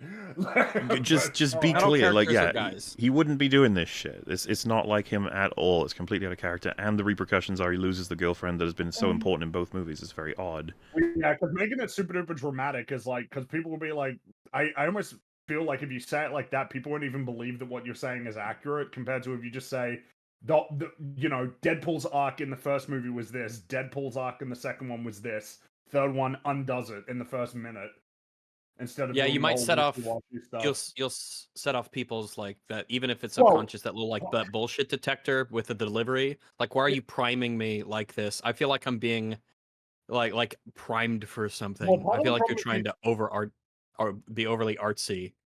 He's trying to tie it into his broader narrative, right? When he's like, yeah, see, Deadpool, he's trying to save that outsider, you know, that outcast. And it's like, yeah, because you're trying to tie it into the whole idea of like, oh, yeah, that's what Deadpool is about. It's about outcasts, and that's what they said this is about, but it's not. When it's way easier to just say Deadpool 2 is about him finding a family, and that he found the family in X-Force, and that it's really weird that that family never shows up in this film. And that apparently, despite having created that team, he yearned to be part of some other team in some other universe. And when he didn't get it, he didn't want to be a hero anymore. Instead of trying to tie it into this broad, like, theme he's trying to do with wishy-washy, you know, language. Yeah, but Fringy, that only took you, like, 15 seconds. Because he is rejected by the corporate overlords, the Tony Starks, he gives up on being Deadpool to work as a I love the Tony Stark one because you know that's a holdover from being pissed off about Spider-Man. Well, and also just... I guess he's going meta when, in universe, you can just focus on the fact that we had no reason to ever think he ever cared about the Avengers, and we don't even know what the Avengers mean to him at all. You don't even need Yeah. to do like the meta representation that the Avengers are Disney. And But the then, thing of is, course, they in the reject universe, him. like- Yeah, that's right. No, but Yeah, that's the is it thing. They rejected him. The Tony Starks, the Disney, Yeah. they rejected him. Is And it he made them a confirmed that billion. everything that goes wrong in his life is because of Avengers? Because that's not. Well, yeah, it's the idea that when he got turned down, like he lost his motivation to be a hero because they turned him down, yeah. which But is not it could have good. been. I hate this movie. Tony couldn't have even turned him down. Tony's dead. So why is he saying that Tony Starks turned him down? No, Oh wait, that was Tony's Happy alive. turned him down. Yeah, Happy. 2018. That's right. It wasn't 2024 yet in the timeline. My bad. Not even a true fan here. Salesman. He needs the approval of Mr. Paradox, Mr. Feige in order to keep his home. I get the meta commentary, man. Well, he does it in spite of their approval, right? Yeah, He's not a fan of the movie, but he does he definitely fights- go fights against against Paradox's, them, desires. And trust me, I get it. I understand the whole idea of his world collapsing since Logan died is a giant commentary on the fact that without Hugh Jackman, the X-Men movies, the Fox... Well, it only makes sense as commentary. It has nothing, like, there's nothing about the text that makes any fucking sense with the anchor beings and shit. Not only is it insane, it undermines the Logan. Yeah, it's not sacrifice, good. 'cause his death destroys the universe. It's not that good he meta, saved, no. like- Because as a result of them Very trying to bad. intertwine it, it means that Wolverine, or rather Logan's sacrifice, means everyone dies. Like, why would you want it to be that way? This universe would just never have made... I also just hate the entire concept of an anchor being. Holy. Oh, it's retarded. Yes. Yeah, But- hate Yes. it. One Yeah, of the it's no most point. retarded The concepts. the only way you can make it work would bring it past the point of anchor being a relevant label. Like, I could give it a pass if we're talking about a literal god whose existence keeps the universe going. Not Joe down the street dies so the universe dies. What the fuck? Yeah, I mean, so many people say that, well, the multiverse thing, they were forced to explore it, and it's already fucked, so they couldn't do anything about it. But this anchor being they came up with it. This is Yeah. even more stupid than the multiverse stuff for me. Oh, and there's so many It's ways to so- write, Logan into the story, a different Logan, and a meta reason for why the TVA have interest in the Fox universe. You don't have to do this. It's just terrible. Well, as has also been pointed out in chat as well, the idea that like the reason why the Fox X-Men film stopped was mainly because they got acquired. That was the main reason why they stopped. They wanted to keep going. Well, and, in a way, what we're seeing now with him turning up in this and other X-Men shit that's going to happen, really, it's no different in the sense that now they're just integrated into MCU continuity as opposed to their own universe continuity. That's it. Yeah. And I mean, is that a good thing when everything is subservient to Marvel? And we know it's not or true that subservient to the Marvel slop. that like you can't have a successful X-Men film without Hugh Jackman's Wolverine. It's like, well, there are ways. Well, I mean, you I can. disagree. There I are- mean, there are Well, successful we've seen ones that there are ways. have him in them. First class, right? Yeah. Like, Like, was he there a shows up for cameo? a But second, but second, that's but- it. yeah, exactly. Yeah, like First that Class is film. great. Yeah, that And film Deadpool. succeeded without Wolverine as any major component in it. And Same with so- Deadpool. The Deadpool movies are X-Men films. Yeah, like I wouldn't and conclude he's not in them. from Apocalypse or Dark Phoenix. Well, and Apocalypse made his money back, so it was successful. Yeah, but he was in it for a second as well. So. He was in it for a little bit longer in that one, like maybe 2 minutes. Technically, he was in it less because you don't even get like the fact that he says "go fuck yourselves," I think is more of an impact, and people like cite that scene as opposed to his Weapon X scene, where he's just going like "Rah," and runs away. It's kind of like, eh. The cultural dent that it did. Mr. Paradox, Disney by all means is the villain. The TVA is the clear stand-in for the apathetic monopoly. I love how the TVA guys are wearing masks that dehumanize them. Like when they're the guys that have got to get killed by Yep. Deadpool. Because in the Loki show, they all have faces. They're not wearing like stormtrooper helmets. But They're the, they're variants, and they have memories of their past lives and personalities, and they're different. But now that they're antagonists to him, they gotta wear masks so you don't see them when they're screaming in agony as they're being murdered. They're also kind of like, you don't even know, because they are in on it, quote unquote, with Paradox, right? I think the implication is everyone is. They're meant to be his guys. Yeah. Still don't really understand why. Like, and of course, it's really awkward as well because this is what's making it confused as well. Paradox is not Disney as the stand-in. Disney is the stand-in as the one from Loki, the one who shows up at the end, because she's the one who's actually in charge. She's the one who ultimately allows them to continue to exist. You're right. Like I would say that's a. And way I think more Disney would be apt comfortable with stand-in for that. Disney. They'd be like, "Yeah, we saved your precious They'd be like, Wade Wilson right. and Logan. Look at They're them." the good guy TVA because Disney does believe that there are some good guy TVA guys when the TVA as an institution overall is insane. You know, are any of the people that Deadpool kills at the beginning of the movie? They're all masked up and fully covered and everything. Except for the one guy, the one henchman who has a couple of lines. Kind of leads into my question here, which is: are any of them women, or Maybe, are they I all don't remember. dudes? I think they're all guys. Interesting.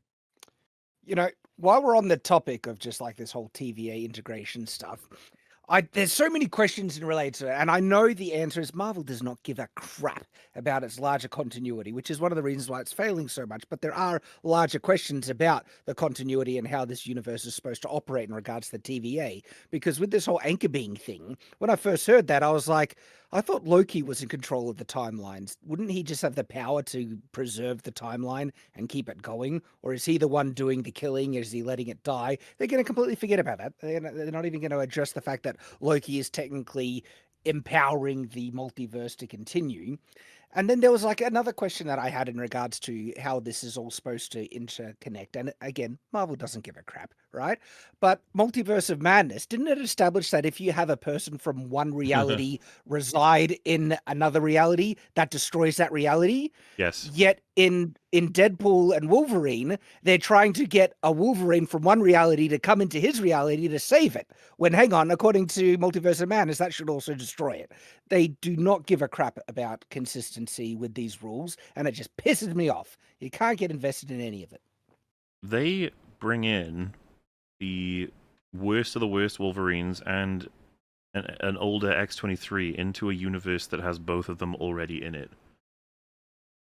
But they don't remember this shit because of all the timelines. They're just like, shut up. Like, okie dokie. Monopoly that wishes to just keep the iconography and box office potential of Deadpool, yet take away everything that makes him Wade Wilson, that gives him his heart. Great idea. Problem is, they never fully commit to that idea because at the end of the day, this is a movie financed, approved, and made by the very thing that the film's central plot revolves around criticizing. So of course there needs to be some fanboying on Deadpool's part. Of course Wade still needs to want to be an Avenger, because if he spent the entire time roasting how soulless and cynical the MCU has become, we might actually start to take him seriously. We might actually... I don't even know that I agree with him. Is the part where he wants to be a thing to the Avengers even that long-lasting in the film? It's right at the beginning, and it's supposed to prompt his sort of depression. And then you get Wolverine mentioning, like, yeah, it doesn't surprise me the Avengers would never take you. And then at the end he's like, you know what? They'd be lucky to have you. That's like that's all the references. You could probably either cut them out or switch them for something else. It's, them being there, I suppose it's like a cringy result of how, I don't know, what do you call that in terms of meta? Like, Deadpool wants to be a part of the MCU, and they reject him, but then he finally earns his way in, and they're lucky to have him. Is that the point the movie's making, do you think? It's just stupid. Okay.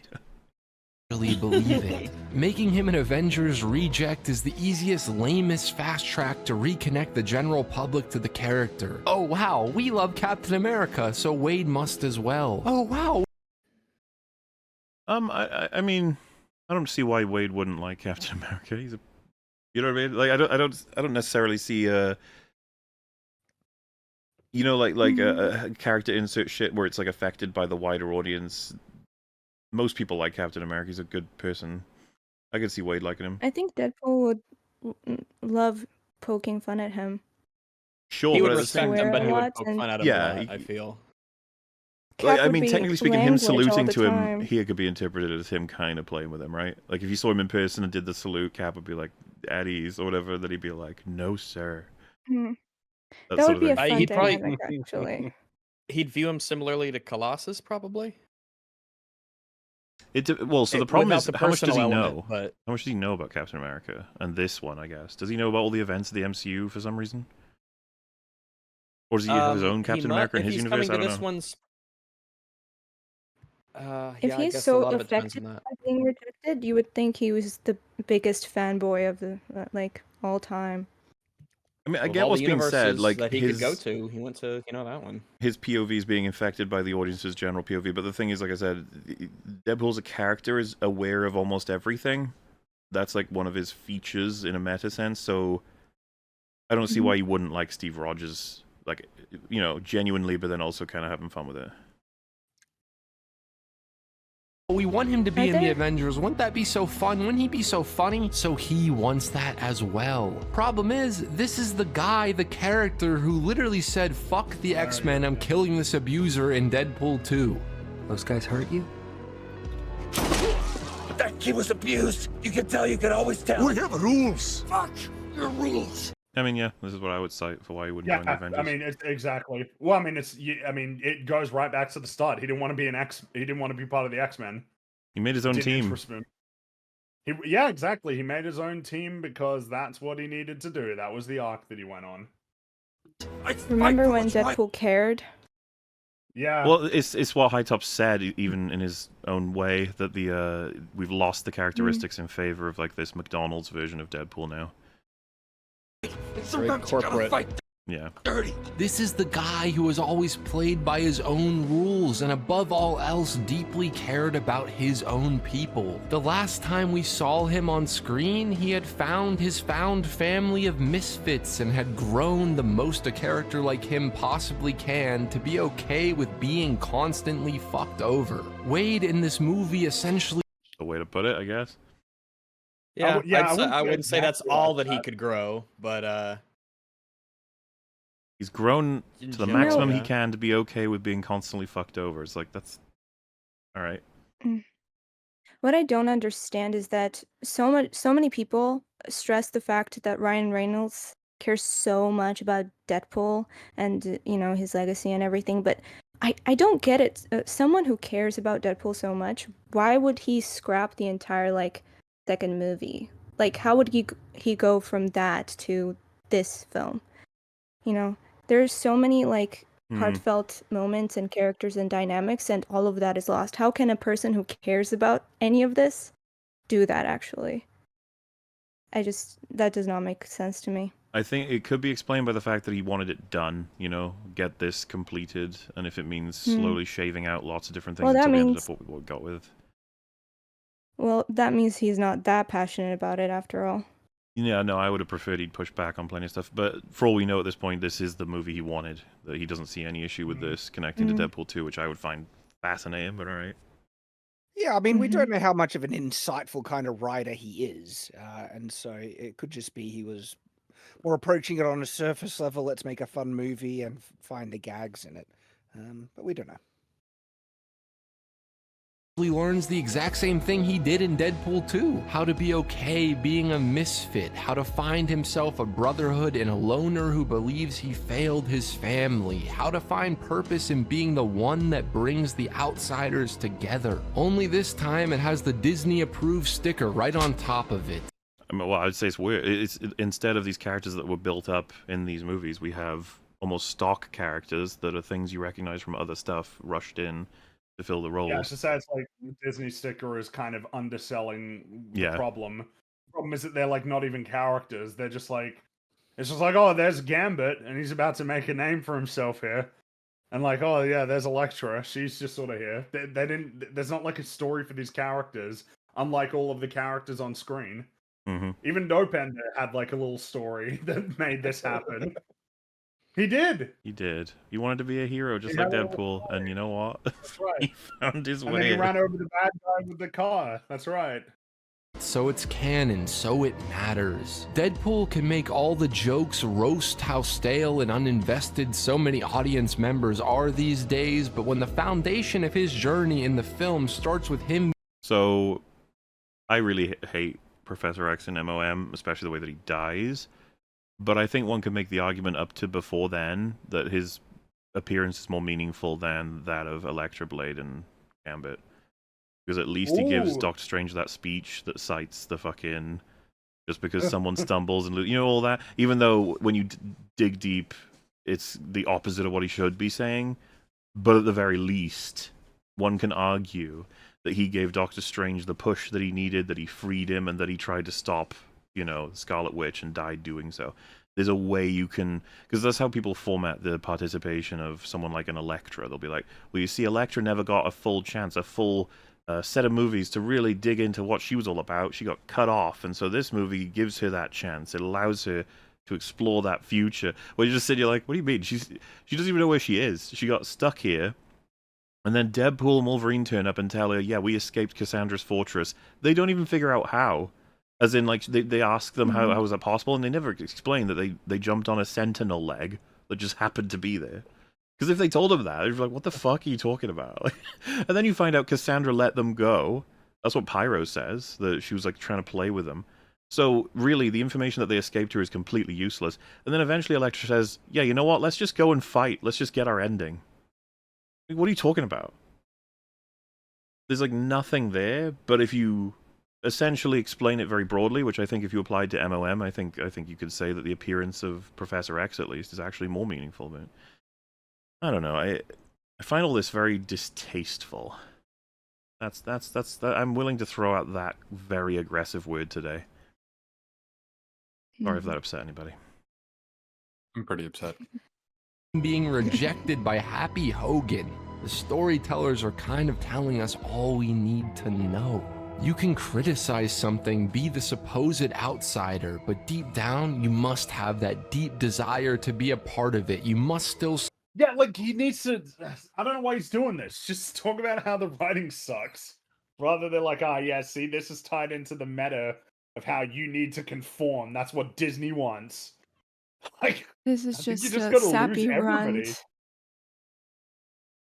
I think the problem is that whatever claims he's making that are legitimate, like just legitimate criticisms, it's hard to tell those apart from these weird observations that are trying to tie into this bigger theme that just ain't working.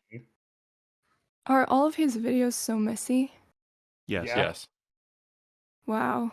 Pretty much. Must still support it in order to be allowed to grow, to live within it. It's fucking bleak, man. By trying not to disrespect Logan, you end up disrespecting Logan. Hugh Jackman just... I don't think they tried to avoid disrespecting Logan. No. They seem to No, they embrace it, which, you know, well, has... also, like, earlier HiTop said it was cool that he was, you know, Yeah. look, it was pretty cool that he was killing them all with his bones. Yeah.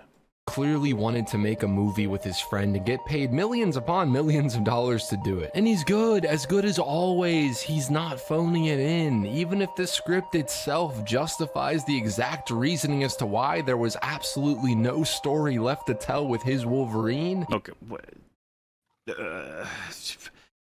when he says his Wolverine, that could be a bazillion Wolverines. That's what I meant about, like, the potential. You can do something with this.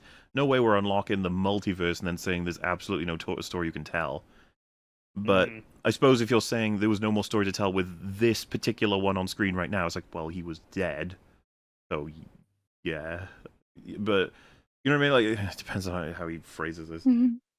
Even if they say this isn't his Wolverine, that's the distinction they make. It's not the Logan that died in Logan. The movie, the characters make it so guiltily clear that they are not trying to tarnish what James Mangold and Hugh Jackman did. Half the jokes and lines about it feel like a direct apology to James Mangold. Sorry, buddy, we promise we aren't trying to... But see, that wouldn't have been as bad, I think, if it were a different Logan, a noticeably different one. I don't think he is noticeably different. And Nope. funnily enough, what They he's wanna noticeably try and different do it from again. is more so the Wolverine from the X-Men 1, 2, 3 films. What he's noticeably not different from is the Logan Wolverine. Like, for some reason, it really feels like they grabbed him, the cynical, asshole, alcoholic, you know, I don't care about anything, man, but I do care about some stuff. But then by the end of the film, makes the ultimate sacrifice. Like, that feels... it's practically like they fucking cloned the guy from Logan and put him in this movie. And then tell us he's actually the worst one. one. In this. Yeah. Yeah. To fuck up your movie. Yet if I was James Mangold and I'm sitting in that theater opening night and see the most tender emotional moment of my film be clipped on the TV screen to the fucking TVA while goofy comedic extra number 5 sheds a prideful tear. We did it, Joe. I would seppuku myself with a fucking pointed horn of a popcorn tin. I would take that adamantium bullet and send it flying straight to the back of my skull. But behind all... No disrespect to Sean Levi, though. Yeah. But here's what I would do if I was him. Here's the thing. It's okay to say that it's crap, because it is. It sucks. Yeah. I mean, It really does suck, I and I think- hate it. I think mean, there's some needed therapy here. it's just so out of left Someone needs field. therapy. He's beyond Because therapy. to an extent, I agree. Like you know, if you had made Yes. Logan and then you'd saw it again, like a Happy Meal style, the toys of it being turned into your most meaningful scenes turned into little captions that are put on screens for the TVA characters to like be like, look, we're looking at replay in universe. That would be tough. It'd be like, whoa, that's gross. And, you know, he's like, I made that to mean things, not for the future shittest Not to addition fuel to the your cinematic MCU. universe in the most corporate way possible. But I mean, Yeah, man. I mean, if I was him, I'd kill myself, but no disrespect. but no disrespect. Love you though. Love you though. Is the no disrespect line supposed to be a joke?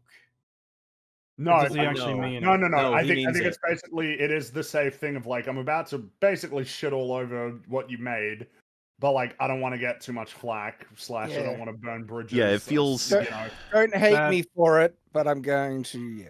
it's feels the thing where non-committal. people basically aren't being particularly honest about the way that they feel. Of like no disrespect, but in practice you are, and that's fine if you don't like what he made. Which you clearly don't. It's fine. Also- But don't do that thing of like no disrespect, but your movie's so terrible it makes me want to shoot myself. Some people Like, said don't do that. Mangold deserves it for what he did to Indiana. It's like, well, wait, we don't want to destroy more films. But... It's not just being destroyed because he destroyed somebody else. You know what's funny? It'd be That's like funny. Ridley Scott deserves to like the feeling of Alien being destroyed because of what he did to Alien. Like, well, yeah. Which is funny because I he mean- did say, like, well, there's nothing wrong with Alien Romulus. It's a good movie. I approved of it. No, I just meant like like he it. creates Prometheus. It's like after the damage you've done to Alien, you deserve to have Alien damaged. Like, oh. All the apologies and universe anchor nonsense, this is the same Logan, except in a costume. I mean, seriously, think about it. This Logan lives in a universe where he feels somewhat responsible for killing the X-Men. But in Logan, the film, Charles killed the X-Men. In Deadpool and Wolverine, he was busy And getting that drunk at the innocent bar. family, but you know. Wait, sorry? Some of the family? It's something about an innocent family that he got killed. I forget exactly what I said. That was him and Charles.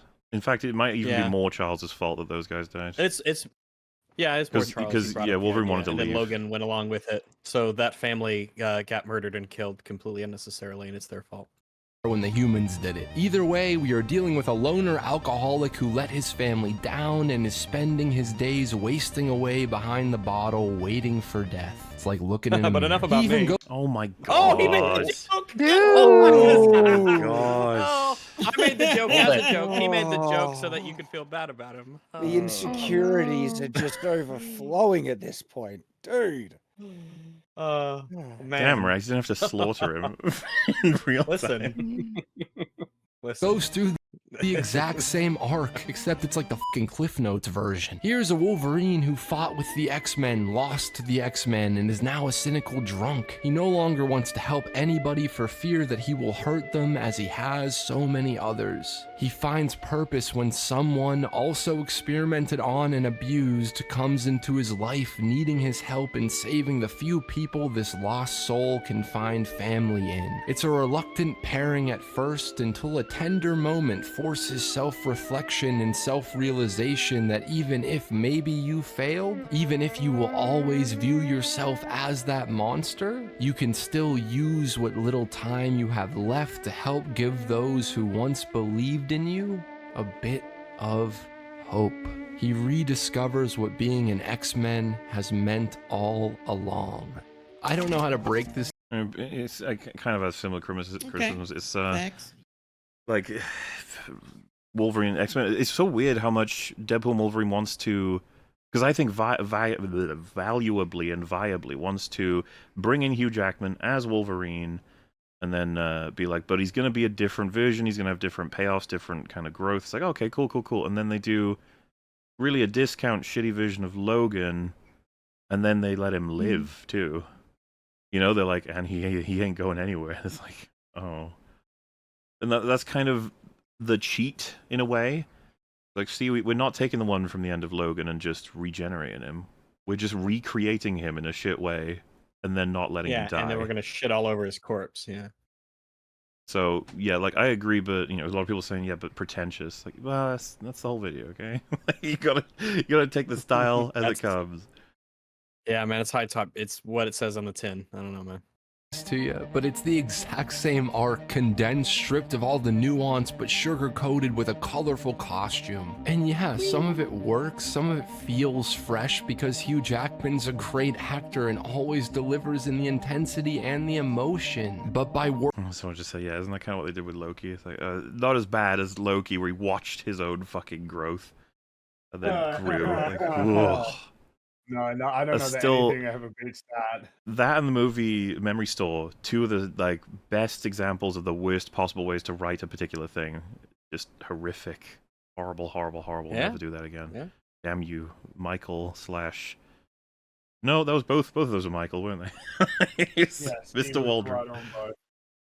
working so hard to not undo, disrespect the Logan that we grew up with, the Logan that died. They end up completely and utterly wasting the character. Quick question, sorry. Why is Laura here? I mean, on a thematic emotional level, sure, you need that third act emotional push, but seeing that little tormented and tortured violent girl who had that underlying vulnerability, seeing her all grown up to be a generic multiverse outsider, a Marvel Studios character. Yeah, I mean, I don't like it either. That's your problem with it? It's like, one of my problems with it. That's one of them. Yeah. Well, no, I agree, but it's more like she's torn out of her universe because the universe is destroyed now. No, yeah, there's loads of elements to this. One of them that's really fucking unsatisfying is that all that work Logan did put her in more danger than ever, and she got personally zapped out of the Fox universe and sent to the Void. Yeah. Which is already just like, what the hell? And then she works with other people there to give them the opportunity to get back to the universe to save the Fox universe, which is the universe she's been plucked from, so she's just fucked anyway. You know what I mean? I'm like, what does that even... And then she gets saved to be brought back in a world where she currently exists, but as a younger version who's about to go through hell that's going to cost them the universe in the first place. You know, it gets so hard to track. And, of course, the other problem being that he doesn't even know who she is. She doesn't know who he is. Yeah, it's purely relies on the meta. Oh, gosh. It's just It's like... so forced. Yeah, just leave her alone. Caricature who wears the same glasses during a pop song superhero walk. Yeah, I didn't like that either, but alright. Nope. Caricature that has no purpose other than to give the lead superhero an emotional speech? I don't know, man. That's about the most disrespectful, disingenuous, distasteful continuation you could have thought of. And I really doubt that was the Logan's point. corpse, but... Yeah, she could have been using Logan's corpse to beat people to death, but at least Deadpool did that instead of... Oh, no. But hey, close second. No. Yeah, close second. I think any of them had intended for that to play that way, and I'm sure it won't play that way to a lot of audience members. But, like, what? I can't do this. If the whole movie was about her getting to finally spend time with her dead father, sure, I guess. If she didn't just pop back up at the end out of the blue somehow and wait. Yeah, no, this is an easy agreement. She should have been in way more of the movie if you're going to have her in there. Like, she should be a meaningful part of it. Same with She so comes many out other of characters. nowhere to deliver the emotional thing. Fucking Nice Pool has more screen time than X-23. Like, why? Well, that's okay because Nice Pool was such an incredible, meaningful Fucking addition Dog to Pool the probably has more screen time. Wade Wilson's apartment petting dog pool alongside not her dad, but still her dad, even though her dad is probably still alive, right? Yes, he's in this universe still. He's walking That's around. right. It's so weird. There's 2 Wolverines. Like, she's from the future. Technically, Logan isn't dead yet, so there are 2 Logans running around in Wade's universe at the point we end the story on, right? Wouldn't that cause... What the fuck have but they... don't think about it. He's right. But literally, but what about don't think about it? It would cause that thing in Doctor Strange. I do. Multiverse of Madness. How much this melts your brain the more you think about it. It's just funny though, because when was the last time he applied this kind of scrutiny to a lot of the movies he covers? Because I just feel like Multiverse of Madness is the most nonsense film that we've ever covered. And he's like citing how it doesn't make sense within the continuity of MOM. It's like, fucking nothing will, my good man. That movie Multiverse is of Madness insane. doesn't make sense with its own continuity. There should be incursions happening in every universe America Chavez is in. No, it's fine. The meta message he seems to have derived from this movie, I think, is upsetting him quite a bit with this whole outsider thing, what he's been ranting about. So that's why he's more willing to see all the flaws with it. That's what it seems like to me. Spent like 5... Also, it wasn't directed by Sam Raimi, so... If it were, There's I'm that. sure he'd give it a lot more deference. movies calling it Direction. Incursion? Give an incursion. Could have been one hell of an incursion. Just he's for the fucking referencing record, though. incursions! For the fucking record, that film, like, just completely backfires on incursions throughout. It doesn't pay attention to its own rules at all. So many characters. There was a whole list. It was crazy. Caused an incursion. And look, all jokes aside, if they gave Laura's story here weight, meaning if they didn't give us a shallow retread with a few different beats for Wolverine, I would not be questioning all the weird timeline, time travel logic. I would not... That's not good, though. What you've just said is, I don't like other stuff, therefore I'm mentioning this now. Like, that's... Like, that just sounds petty, right? If it Oh, I made hate that. If it gave me the happy feels, then I would excuse it. Yeah, he's exposing his own disingenuous way that Also, he this- reviews yeah. stuff. It's like This is exactly what Cap all just this stuff said. is bad, Just but I'm realized that. ignoring it. Man. Yeah, he why was would- offended at the implication that he drew that, like, oh, that the message is outsiders need to conform. That's sort of his takeaway. That upsets him a lot. So now he's upset about plot mechanics. But if Normally it I wouldn't gave him the right complain, feels, but I don't yeah, like he this wouldn't film. notice. Like, all right, Yep. well, fair enough. Not be questioning all the cynical corporate choices you have to suspend your disbelief of in order to feel an ounce of emotion. The more money, the less lovely. Tim Miller and Ryan Reynolds did the impossible with Deadpool 1. They somehow made a $58 million movie look like a $200 million movie, but feel like a $4 million passion project. It should not look as expensive as it does, yet it should not have the smallness nor the intimacy that it has. You've heard Deadpool 1 is the best of the three. It's the best. Yep. Great movie. Yep. Basically agree with I all watched that. it back to back with Deadpool versus Wolverine, and the humor is tighter and much funnier. Like everything is like plot, like the jokes are plot relevant, scene relevant. And in Deadpool versus Wolverine, this motherfucker is just talking the whole movie. He's just and hoping something is funny.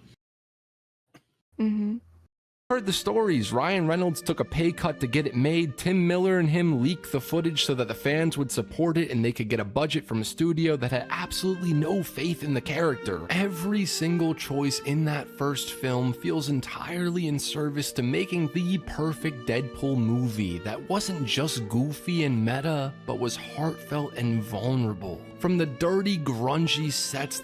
That's right, because Wade Wilson was a character who got a lot of screen time so that I would give a shit about Deadpool.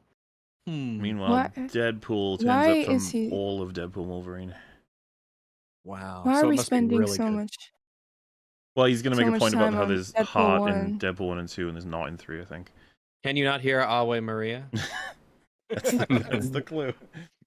That's why. That's the subtle clue as to why this is here. That are always filled with dirt, rust, and junk that reflect the seedy underbelly of the Marvel set design universe is that a much Wade better. operates in, to the cinematography that is by no means game-changing or awe-inspiring. I love that he would show us a fucking room with a dark color and red, you know, the thing HiTop does all the time. But is always intimate and always tender. Like I said, it felt like a passion project. Ryan Reynolds' brilliance with the first two films was realizing that eventually you will get sick of Wade and his shtick, so he populated the world with supporting characters that not only served to call out Deadpool's childlike antics, but more importantly, to be very down and dirty reflections of his own humanity. Your crazy matches my crazy, big time. And we're like two jigsaw pieces, you know, weird curvy edges. You put them together and you can see the picture on top. That first film works because it is a love story about two traumatized... Dude, how many lines did Vanessa get in Deadpool and Wolverine? God, 4. you know what, for me, I wish there was 0 5 because I lines? hated her lines in Deadpool and Wolverine. They didn't sound like they were from a character. It sounded like they were from some robot. If we granted that simulacrum that we see in that movie is Vanessa, then probably 4 or 5. But it's really 0 because she doesn't exist in that movie. That character just has been completely wiped, reset. Not even reset, just a different person, a skinwalker. Lovable losers before it's any kind of superhero action comedy. And when you start populating Deadpool's supporting cast with bombastic comic book icons instead of very human outsiders... Hey, it's like what we were talking about, where they had to earn people's interest through writing interesting characters as part of what were essentially like the dregs of things they had access to through the IP. And now it's flipped. They have access to the biggest and the best ones ever, even the actors to follow, but they don't bother to write anything for them, because who needs to do that anymore? The audience We are don't already need looking. you anymore. Guaranteed eyes. It's the Toy Story Andy meme, where they just drop all of the characters from the first 2 Pretty movies. much. Because Yeah, I've got you've Wolverine got now, the we've got this. Bye.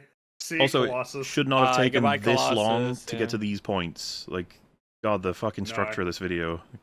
Because, there's plenty here I'm agreeing with, but it took us ages to get here. You begin to lose that charm and that humanity. The first film in every single way had a soul that was messy, thrown together, and trying to pull off way more than it could chew. Which, to me, is far more endearing than... I don't even agree with that. I think it No, took I on think the it's task and nailed it. executing exactly what they wanted to be. If anything, Deadpool and Wolverine is clearly like stitched together, incoherent. They, that was not. There was no clear overarching plan that they were able to follow through on. Well, I was also the character of Cable and the Fat Child were great characters, like dismissively. Cable was awesome. Cable was really great. cool. Cable was good. The Fat Kid is... The Fat Kid's annoying, but like... He's not, annoying, but not I bad get for the it. story. You know, what it does for Deadpool and Cable. But Cable was... I thought Cable was really cool, and he had a decent little backstory, and the choice he makes at the end was really neat, and I liked it. And it would have been really cool to see what his actions would have been in a proper Deadpool sequel to Deadpool 2, because he's stranding himself in this timeline, secure in the idea that he has, he saved his, loved ones in the future by what he does, but he still wants to make sure that the world doesn't go to shit, and he's got his new pals now, and then he disappears forever and we have no idea what happens, and that's that. So that sucks balls. Yep. And the thing about those characters is that they're written they're particularly created to be sort of harmonious with Deadpool. Like, they're built around Deadpool to play off of his dynamic. But these characters are just shoved in there, and in hopes that they will work out somehow. And it just doesn't. It clashes with the entire persona of Deadpool. That's why those characters in the last 2 movies were so, fun. Because they were built with Deadpool in mind and, their dynamics in mind. No, yeah, I think you're absolutely right. The way that it feels as though they had slots for characters to be able to be there, and they didn't even know who they were an hour before the film was completed. Like, it's gonna be Blade. You're like, oh, sweet, that's one of the ones we wanted. It's gonna be Gambit. All right, like, we'll take him. It's gonna be Elektra. And then they're like, Elektra from Daredevil. They're like, no, she had her own movie. You're like, right. No, Elektra right. from Elektra. Yes, I know that one. And something so grand, so overstuffed in scale, desperately trying to maintain some semblance of that soul.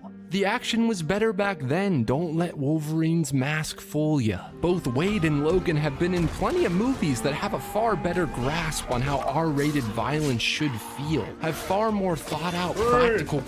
I agree with all of this. I mean, Yeah, yes, true. this is Totally all true. just true, yeah. I was agree. genuinely baffled to see people say, yeah, this is the first time we got to see, like, Wolverine be Wolverine. It's like, what?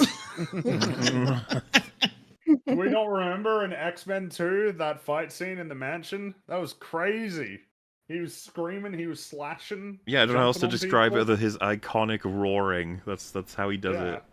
Everyone And then, knows of course, the sound. yeah, this action scene has way more creativity and imagination in it than anything in Deadpool and Wolverine. Oh, absolutely. Arguably peak Deadpool content. Pretty much. I love this action scene, and I love that it's reflective of how they had no money. I find that very entertaining. It's a guy shooting guys on a bridge and then punching them in the car. Don't And even it's get to somehow better reload. than all the... And it's so much better than that monstrosity at the end of Deadpool Wolverine 3.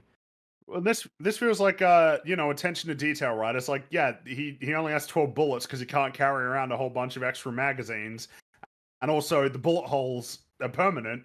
When he gets shot, there are lots of times where they will add bullet holes into the costume because, of course, you would, right? It's taking damage.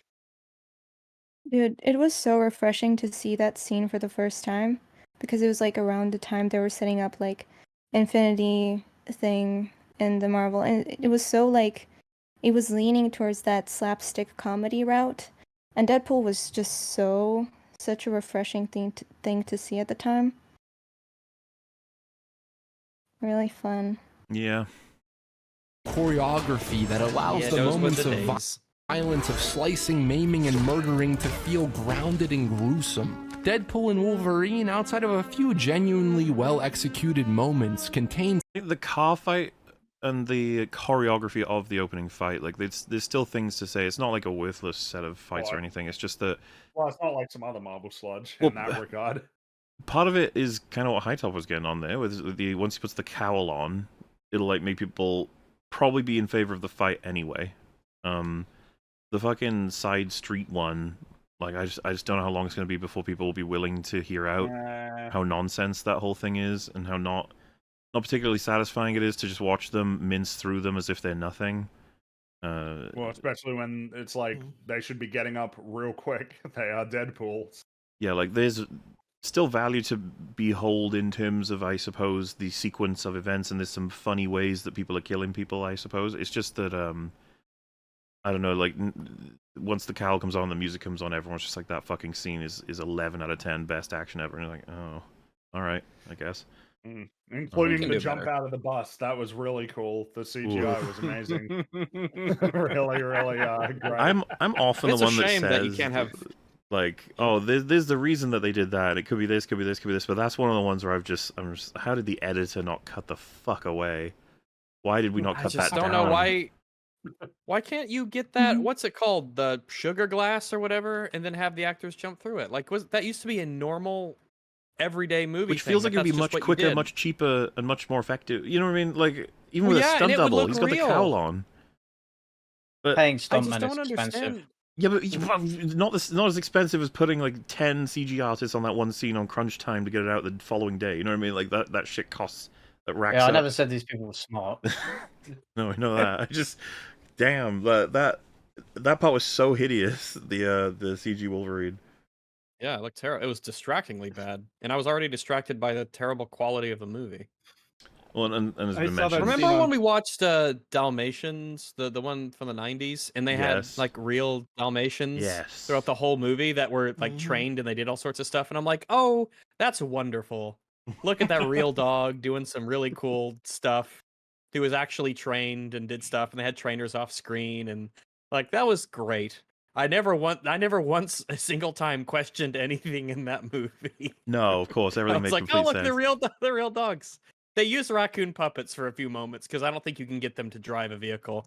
But I'll let that one slide a little bit.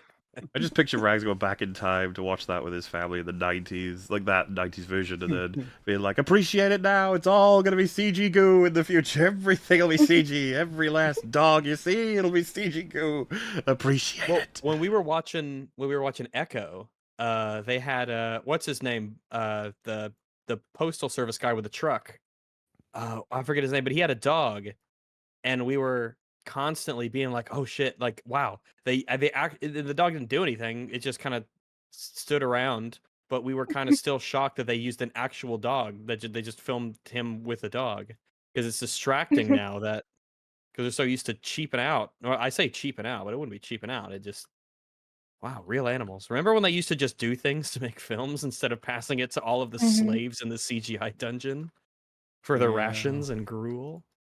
Action scenes filmed with the tangibility of a half-sketch cartoon you drew when you were 12. The ideas are there, a long tracking shot where a fully costumed duo kills 100 Deadpools in a cathartic bloodbath. But the level of digital plastic porcelain coating on top ruined any sense of reality or grandiosity that moment needed to have. Oh man, the way that he says all of this.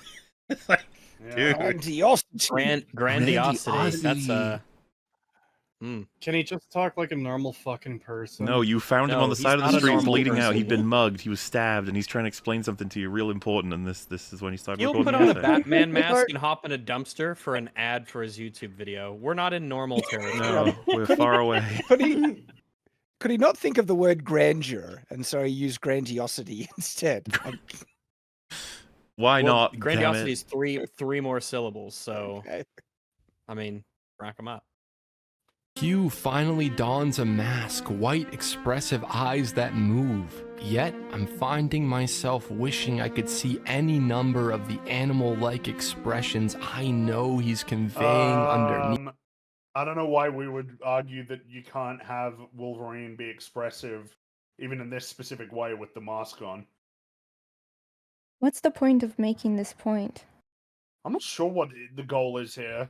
Yeah, that's actually where I was at. I was like, why is... So he's saying he wants the mask gone because he wants to see more expressions from Hugh Jackman, but I mean, the mask doesn't impede expression necessarily. It would be how they do it.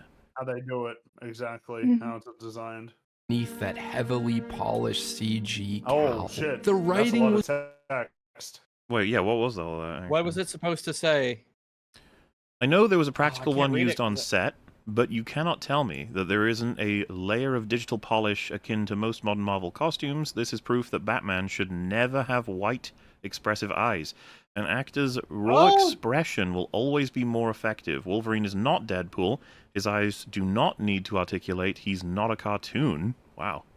Man, I don't know why he said all that when he could have just said, yeah, it looks like there's some weird visual effects thing that they're doing on their mask that makes it look weird. Yeah, you could... Rather than... That's an argument this for sure. is proof that Batman can't have the wide expressive eyes. The eyes do not need to articulate because he's not a cartoon. You don't need to throw in all these other weird arguments. Because we talked about this with our coverage, that something did seem up with the cowl. Like, it didn't seem like it was fully there. It did instead seem that they were doing something with CG, if not fully. CG. He's got... I just want to say... Yeah. Oh, sorry. Go ahead. No, sorry, I didn't know you were still going. No, I thought I was about to read more, but this is the same subtitles, I think, anyway. Or text. Okay, so what I was going to say is, I really hate this text. It is hard to read. Yes. Yes. Do you want me to read the text in your video, or do you not? I really don't like the red, put yellow... It in here, you gave me... Like, the horror I show think of he's that. doing... To match the Deadpool He's doing Wolverine that. thing. Yeah. Go ahead. But it's also doing that it's that thing bolded where- and really small. You gotta commit. One You of gotta you get needs in to there. commit. One of you needs to go. That's a Not- commit. Not Okay. to commit. Do it. Go. I think he's doing that thing. He's making the text like the color of Deadpool, red, And the shadow It's, is like definitely yellow, Deadpool and Wolverine. It's and that's just like it's just ugly as hell. Yeah. Why? It should be the other way around. At what Ooh, I don't know cost? about that. I don't know for sure. Well, this is funnily enough. And it's got double shadows too. I gave it's got the drop shadow on the. You know the It's got this double is shadow. Yeah, you know the intro colors for the boogie sections in the 2 main videos I made. They're all McDonald's colors. Was the idea? They look like this. They're supposed to look ugly and gross. They should have been Mountain Dew colors. It's just funny. Part of it is because the text itself is bold, and that's like really making the letters chonky. Yeah. And yeah. Mhm. I hate It it. looks the way this video sounds. Oh. Ouch. Cow. The writing was better back then too. Don't let one monologue about being an X-Men trick you. Both Wade's first 2 solo. But okay, but you can give an argument for that. You can talk about why is it that the monologue about being an X-Man doesn't work as well as something in the prior movies. There's easy comparisons to make because I agree, but I don't know that it's worthwhile to say in the video it's worse. Moving on. You know, it's like, well, wait, why? Talk about it. Why is it that when he does that speech, it doesn't mean much? And it's like, well, because what has changed since before he felt that to after he felt it? Well, X-23 told him that he can be a good man, which was never in doubt, I don't think, necessarily. Like, his motivation to help them in this fight was never really fully in it for him once he found out that there's no real guarantee he can actually save his own universe. He feels like it's all for naught and that he's a bad person. Why would someone he doesn't know telling him that he can be good change any of that, even if she's referring to an alternate universe version of him, which he's apparently been told is the best one, the anchor being of his respective universe. You know what I mean? It's like, I don't feel that there was enough done in any way, shape, or form to earn that speech from him, even though it's really well acted and somewhat well written. You could pluck it and put it in a movie that's much better, and then you can compare it with some of the speeches that he gives in Logan about trying to be the man that, you know, in relation to what happened with the X-Men or something, or anything in, I was going to say, like, I'm trying to think, is there stuff in The Wolverine that's on that level? I haven't seen that film in ages. I don't think anyone has. Been a while. It ain't going to be X-Men Origins Wolverine for a comparison speech. Maybe X-Men 1? I don't know, we'd have to check. X-Men 3, maybe. I don't know. There's going to be something that you can grab from somewhere to... What I'm trying to say is just, if you want to convince anybody that it's a meaningless speech or a worse off one, you're going to have to give us something for why. Don't just say it, otherwise we don't know what you're talking about. Solo films and most of Logan's X-Men films had a story and growth for the characters that did not feel the need to recycle and condense character arcs into a multiverse movie. Some people have said that this film, at least compared to the horrendously cynical lows of The Flash, at least cares about the cameos, which are more like... Cares? What does everyone think about this? Yeah, no. No. I mean, it's funny when you've got the image of Johnny on screen. Johnny when boy. you think about what happened to him. I don't know. They're both pretty cynical. Cares. It's like... the thing is, couldn't someone just say, like, The Flash clearly cared because it had them all in their respective worlds, and you know, something crap. I don't know that they cared that much for either. We're in a universe where, I guess, our own, the MCU, where it just doesn't matter if you're in your own world or not. They don't care. They'll ruin you no matter where you are. I don't give a shit. Supporting roles here. Some have said that it uses the multiverse to pay respect to what built Marvel, to all the movies and memories that made us Marvel for the first time. So much heart underneath the black leather, soon to be or already movie stars playing the first big screen versions of the characters that comic readers could only dream of being seen adapted. Deadpool and Wolverine is a love letter to the early days of superhero cinema. Problem is, it's a poorly written one. Sure? I'm not sure if I would call it a poorly written love letter, because I don't know that it's a love letter at all. Love letter? Yeah, but yeah. How is it a love letter to anything? I mean, there's a couple of moments where people kind of point out to, like, Blade's comment where he says there's only ever been one Blade, only ever will be, and stuff like that. There's a good chunk of people have seen that as a type of paying respect to the early... biggest example I would give are the credits. And that's not a joke. That's yes, yes. That feels like a love letter, for sure. But too much of the movie is... You know, like, if someone said Alien Romulus is a love letter to Alien as a franchise, I'd be like, Oh no. I would hang them. Well, because the thing is, it certainly doesn't pay respect to all the cameos like they did with Blade. Johnny Storm's character got his skin ripped off and mutilated and murdered in front of everyone, you know, and so was that paying respect? I would say no, not for that one. Sabretooth, no. Juggernaut, no. Elektra, like, neutral? You know? I mean, just it was a there. pretty low bar with Elektra. Well, but like, what is the bar? If, like she was, what is it to be a love letter to Elektra? Have Jennifer Garner say, "Hi, I'm Jennifer Garner's Elektra." Yeah, the acknowledgement that Elektra as a character existed in a past film. You remember her, right? It's like, respect. And then Gambit, was that a love letter, or was that something else? was it more of a lol? Good thing we never did this, right? I wonder. It could be that take. A lot of people kind of, because that was one of the possibilities of Gambit, was it? Because Channing Tatum was potential casting. If you remember, Gary's takeaway was he loved it, but he also loved that it was proof that that was a bad idea. You know, it's like, okay, so I guess that's like a something. And then who else we got? Fucking Azazel. Lady Deathstrike was among Toad for them. 3 seconds. Yeah, Toad was there. Pyro. Wasn't he great? Yeah. Right, anyway. So is Blade the only one that gets respect then? I think so, and it's more because that's the edgiest line in the whole movie. The one where it, like, almost, if I'm not misunderstanding it, is making fun of the, like, horrific process of them trying to make another Blade. I hope that's what it is. I don't know how I feel about that, considering we're told that Blade's universe got destroyed and he didn't even have a chance to fight for it. Like, that sucks. Yeah, no, you're not wrong about that. Well, That Star Wars girl says in the chat, Henry was the best cameo, hands down. We know why you think that, Star Wars girl, Anna. We know why you think that. Bias. I'm inclined to agree, to be honest. Well, I suppose that's funny. What would everyone pick? What is the best cameo? It's like, I guess I would pick Blade for that line. I kind of agree. Yeah. Because it's actually, Dobby, what you said about it, it kind of comes across as actually something that might belong in a different Deadpool.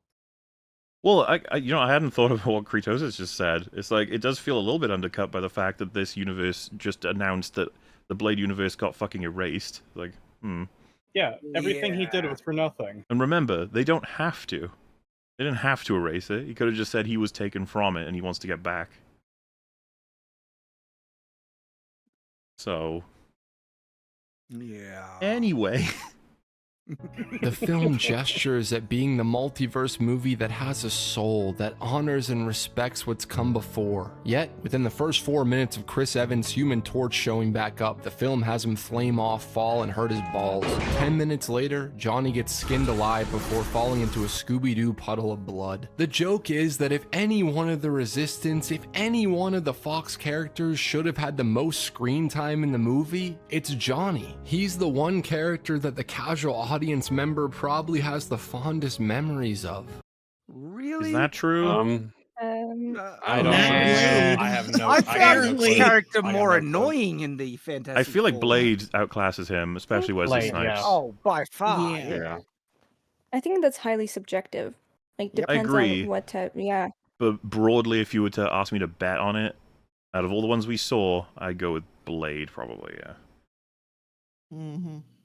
I'm sure the bigwigs were too worried about having him play Johnny for too long that it might take away from their inevitable scheme to bring back Steve Rogers. Disney brought him back. They're gonna make him do this till he's 90. No. And like, fuck yeah, Wesley Snipes is back. Who would have thought that would ever happen? But he's back to ruin the joy of some motherfuckers are always trying to ice skate uphill. Yeah, it was cringe as fuck. There's an art to reusing and referencing lines. Some of it's really hard to explain, but just having Blade go swish, swish, swish with his blade, and then going, some motherfuckers are still trying to ice skate uphill. It's like, oh, oh. Dude, imagine that, the 1-2 punch of having that, and then having get away from her, you bitch. Oh, I was gonna say, Alien Romulus did that so well. He said it like he was about to look at the director off screen and go, "Can I say that? Can I say is that? Are we allowed? Canonically, before Ripley did, about 20-30 years before she did. Anyone out there who shows people the Alien franchise in chronological order is you're a Satanist. Oh my god! You imagine you have to sit through Prometheus and Alien Covenant before you get to Alien, and then you gotta watch Romulus breaking it up between getting back to Aliens. Now that's something I want to do to someone. No. Just cruel. He pulls the classic multiversal movie move. We have no idea what to make him say, so he will just say what he did 20 years ago. The power of the sun in the palm of my hand. Whoa, wait, hang on. These characters got treated well. They were actually given something. I like how he plays the first one when it feels like you have to play the last time that he says it, when his line gets completed by good old Tobey Maguire Peter, and then they reunite. Yeah, and the Doc Ock and both Norman Osborn and Doc Ock are both treated like characters. Their characteristics are based on what we knew of them before. They have a dynamic role in the story. They don't just appear, go ooh, and then leave. Well, I mean, they're in the whole movie. Like, they're the main villains of the movie. Green Goblin is the main antagonist of the film. People fight to this day about whether or not the performance from Willem Dafoe is better in No Way Home or Spider-Man 1. I mean, God, there's some good, strong enough to have it all. Too weak to take it. He's fucking loving it, and he's awesome in it. And cackling as he's getting punched in the face. It's amazing. Now, I'm willing yeah. to admit there's like a cynical element, and that there's ways to fuck these lines up. I just think it's unfair to make these comparisons if you're gonna at least give the character... Like, what did Blade have, other than that line? Well, he did some attacking of people. Well, I mean, it's the reality is that Blade's inclusion kind of doesn't make sense. The idea of he's like this weirdo outcast. It's like, what are you talking about? Blade kind of made modern superhero films. Blade and X-Men. I think he would have deserved Wipeout. No, if anyone loves Elektra, Wipeout, Elektra, and Gambit. Give Blade the full screen time and have him talk about his universe, have him talk about his his relationship to this universe and his experience. Why did we do the movie the way that we did? Why did we make all these choices? I don't know. I don't get it. But why couldn't he be a character in the movie? Have you seen he's starting up a campaign of being Wesley Snipes should be able to play Blade in an old man Blade movie? And it's you had the chance to do whatever you wanted with him, and instead you made him fucking blurt out lines from the older movies, and then obviously make the one meta reference that I do appreciate, but still, that's it. You could have done so much more. It's because the audience is supposed to clap like a seal whenever a character does that. But you can make them clap for real, not just like a seal. Well, you can make them for real. I mean, as case in point, right, with the No Way Home, it's the reason why it's fascinating to see him put them in the same category when they're obviously not the same. These characters were characters. I mean, I'm willing to entertain plenty of criticisms for how they approached it, but I don't think we could ever compare what they did with Norman Osborn's Green Goblin, Willem Dafoe, directly with someone like Jennifer Garner's Elektra, who'd be like... I just don't see how that could possibly be the case. There's no... He's the main antagonist of this film. The fight with Peter that then gets stopped by Peter. It's god damn. Oh, yeah, he kills Aunt May. He's got a pretty impactful position in the plot, too. And for a point, right? Yeah, exactly. As well as obviously the desire, right, of trying to save all of the villains. It's hey, that's a Spider-Man thing to do, to try and save all of the villains, give them another chance. And to have that be and then have conversations with each other. I don't know, yeah, like because that's really all it's about is having conversations with each other. It's good to see them talk to each other about their values, where they come from, where they're going, and to come in and help each other. Whereas here, the help is they're here to fight the bad guys so that Deadpool and Wolverine can go talk to what's her name. That's like the role they serve, rather than having their own specific character payoffs that are meaningful. You know, like Andrew Garfield saving MJ, for instance, or Tobey Maguire saving Green Goblin. These are like actual character payoffs. Yeah, and even if you just had one, they would outclass what we get for the majority of what we're supposed to be criticizing here, which is like the soulless key jangles that we get in so much shit now. Because it's like, I agreed with him broadly. It's just that the examples he's using, I assume, is because he's very mad about No Way Home. I understand it, okay? I get it, because he didn't want anyone touching Sam Raimi's shit without Sam Raimi being involved, I think, directly. And then, of course, just touching old stuff in general. We generally understand and agree with that. It's just that if you think about, like what they're doing in Star Wars, and then MOM, I feel like is the best for grabbing examples. And then, of course, The Flash, yeah. But I don't know exactly if he's willing to grab broadly or specifically here, just for the MCU. I don't know. Myself. In Spider-Man. Come out to play. Oh, my back. No, what? Hang on. No, he's got back issues. There's no like. Why wouldn't he? The back one was honoring it. He has back issues. He is Spider-Man. He's probably got back issues, and it gives us that. Hey, like Andrew Garfield can help him out with his back problem. It's good, and they have a little bond. Yeah, it's like stretching before a fight and his back sequence in the whole movie. I think so. It's one of the best ones, yeah. It's really charming because it's just three Spider-Man getting to talk about unique Spider-Man problems, which they've never been able to do before. And now he's got an example that I think is actually perfect, where it's you want to get nuts? Yeah. Let's get it. Like when he gets the new context for that one makes no sense at all. Like, why is he saying you want to get nuts here? What? Slightly, like the. You want to get nuts? Let's get nuts. This is the worst one. This is the worst one. I fucking one. hated this shit. It was terrible. This is painful. Come on, let's get nuts. Oh, dude, the delivery in didn't give a shit at all. They did the original though. It's so great. Yeah, He's well, so yeah. into it. I love it. He's back to spin in a circle while the camera has no idea where to go and looks. Note this is Blade 3 edited to look like what Blade does in the film. I mean, it definitely doesn't have because that opening fight scene in Blade in the club. God damn, that's that's cool. top tier. It's so it's so good when he does the big flip to get into the middle and he's fighting all the vampires and then he throws his throwing star and it gets all of them. It is called. They call it his glaive, even though it's not what a real glaive is. But yeah, it's a glaive. I did a video on it. Well, I tested it. Listen, he has possibly the best film fist pump in all of everything in that moment. So much less iconic and grand than he did back.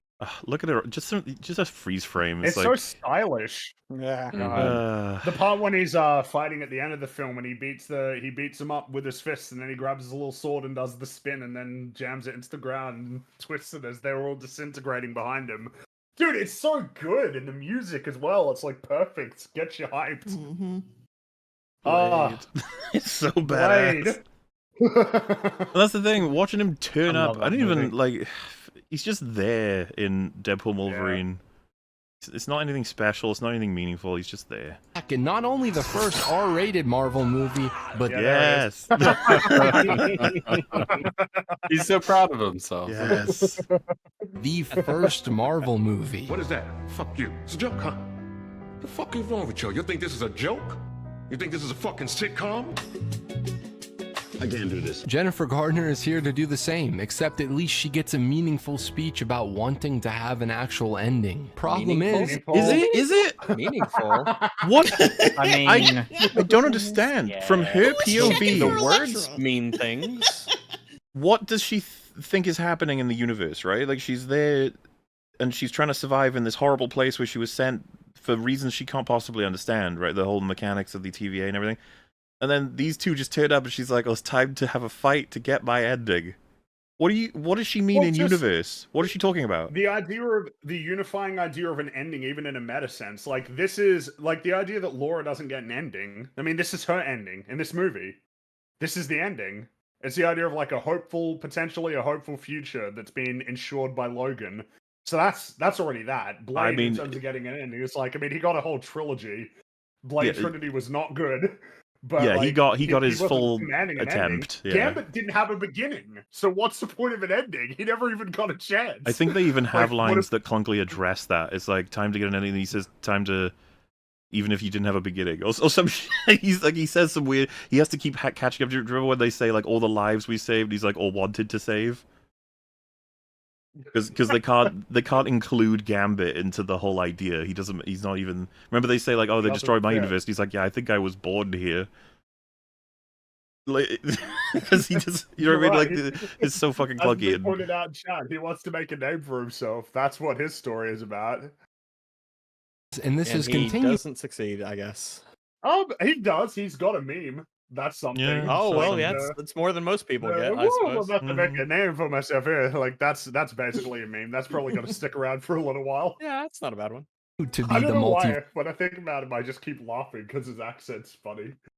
First problem: these characters. He is situational disability. Oh Don't judge him no! Too harshly. Characters don't really feel like they did in their own films. Jen's Elektra would never say, it's fine, about Matt dying. She's only saying it because you and I know that her and Ben Affleck had a very public divorce. Her defining character trait, maybe her only character trait in the Fox films, was her love of Ben's Matt and her tragic death that tore them apart. Just because we know the meta joke that exists outside of her narrative, and Wade also knows, does not mean that she should know. I'm inclined to agree with him. Deadpool's meta fourth wall shit bleeds into a couple of people in the film when it shouldn't be. That's not supposed to be how it works. Including as well jokes that Deadpool would make that other characters shouldn't be but do.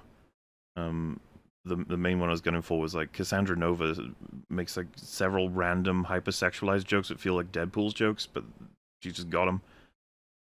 And then yeah, meta jokes and understanding. I agree with this point. If you're going to respect Elektra, as I think he said mockingly, which is kind of funny, that her almost only trait is how much she loved Daredevil, and then she doesn't give a shit about him in this movie for a meta joke. It's like, yeah, I think that's true. Undermines. Deadpool can make the joke. She can't. Otherwise, the whole thing feels like a joke. Why'd you have to say it like this? So like she can't because it's out of character. Yeah, why'd you have to go like it? Because if someone said the whole thing, if you said the whole thing's like a joke, someone would say, "Yeah, and that's Deadpool and Wolverine, and that's why I like it. The whole thing's like a meme. It's Deadpool. What'd you expect?" And it kind of is though, right? I mean, like, we're supposed to believe with the utmost sincerity that these fictional characters dying, their universes getting destroyed, is all a part of some cosmic plan. We must protect the sacred timeline, the glorious MCU. The storytellers who actually had to try to make anybody think superheroes are cool, all their work was in service. Okay, whoa. Hey, hold on. Iron Man had to work. Yeah, Iron Man had to work his ass off. That was a nightmare production. They said as well. That was not a guaranteed like success. Yeah, you can argue Phase 1 was rocky, and they had to work pretty fucking hard. Like the idea that all the risks were taken by everyone else. I'm all for appreciating who came before, but let's chill out on just shitting on everything in the earlier phases. Damn. I would absolutely agree that this is much more applicable to the later stages of the MCU, that they basically knew that they could succeed no matter what. And then they didn't. They didn't have... Well, and then they didn't, yes, that's right. But right at the beginning, like, Iron Man, Captain America, Thor, and Incredible Hulk are not similar movies. They're just not. Very different. They've got different styles, different tones, different overarching objectives. In chat, so some of those weren't great, to be fair. I'm not talking about how good the movies are. I'm talking about the efforts behind them and the work they did to try and legitimize superhero films. Just because they came after these doesn't mean they're still not working their ass off to, get superhero movies to a certain place. Because these films did have to prove themselves in a very particularly the first X-Men. Goddamn, that was very tumultuous times. But I mean, there were still plenty of movies that came along much later. creating the MCU? Are you fucking serious? Like, no, really think about it. Deadpool and Miss Logan are allowed to keep their world. The moneymakers are allowed to live, to not get recast or rebooted just yet. Because the TVA, the mouse, knew they had and will always have money-making potential. Sure, Vanessa will be slowly written out. Wait. I'm sure he is. Yeah, she's gone. She's out of here. Wade will continue to be more and more neutered and marketable. Soon, all his grungy, messy supporting cast members will be relegated to one-scene cameos in service of whatever I like you show Cable as if he got anything. One like, cameo. He got nothing. he got nothing. He was just not present when he's should be the most invested in being present.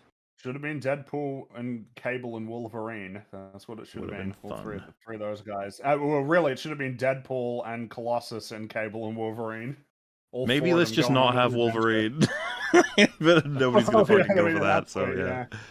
Team up the focus group can test. But it's all a part of the plan. It's all for a reason. This multiverse story, this one has heart. It's all about the heart. We knew that you were lacking the heart. Here's the heart. This is a love letter to those older movies. A love letter where the supporting characters die and are eaten by a giant purple plot cloud off screen. But supposedly, where was this energy for MOM?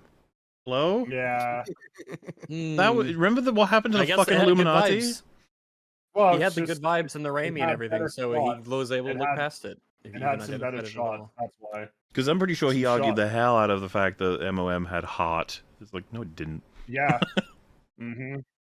Possibly brought back to life by the corporate entity that dictates everything off screen. A love letter where these heroes are stripped of their aesthetic, the vibes of their individual films and characters in service of becoming one with the aptly named Void. You can fight the Void all you want, but in the end, you will be forced and stripped of all your personality, your color, your character in service of a mass appealing, natural, ugly, vacant, ever-consuming gray. Yeah, fair. Yeah, I mean, I wish you had this passion for all the things that were this, but you know what? Maybe we should just take what we can get. I do not like, because I mean, he's just on point here, like dragging all of these vibrant alternate worlds and crushing them all. It's like Funko Pops or Fortnite, right? It's like, there you go, you're in. Yeah. Back to blue. The final punchline being the credits montage. A genuinely, no joke, great compilation of clips and behind. I found it rough to watch that because I was like, this doesn't deserve to be here. This shouldn't be in this movie. It's not fair. Get it out of here. Behind the scenes moments from over 20 years of blockbuster filmmaking, filled with characters that would actually make this movie far. Is this copyright shit?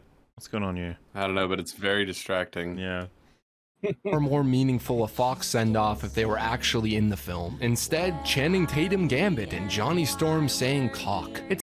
He's right. Loud. A lot of people in those that sequence at the end, they didn't even get asked to come back. Yeah, that's a bit awkward, isn't it? Right? Wasn't it Halle Berry said she didn't get asked? Like, they just never heard anything. Curious.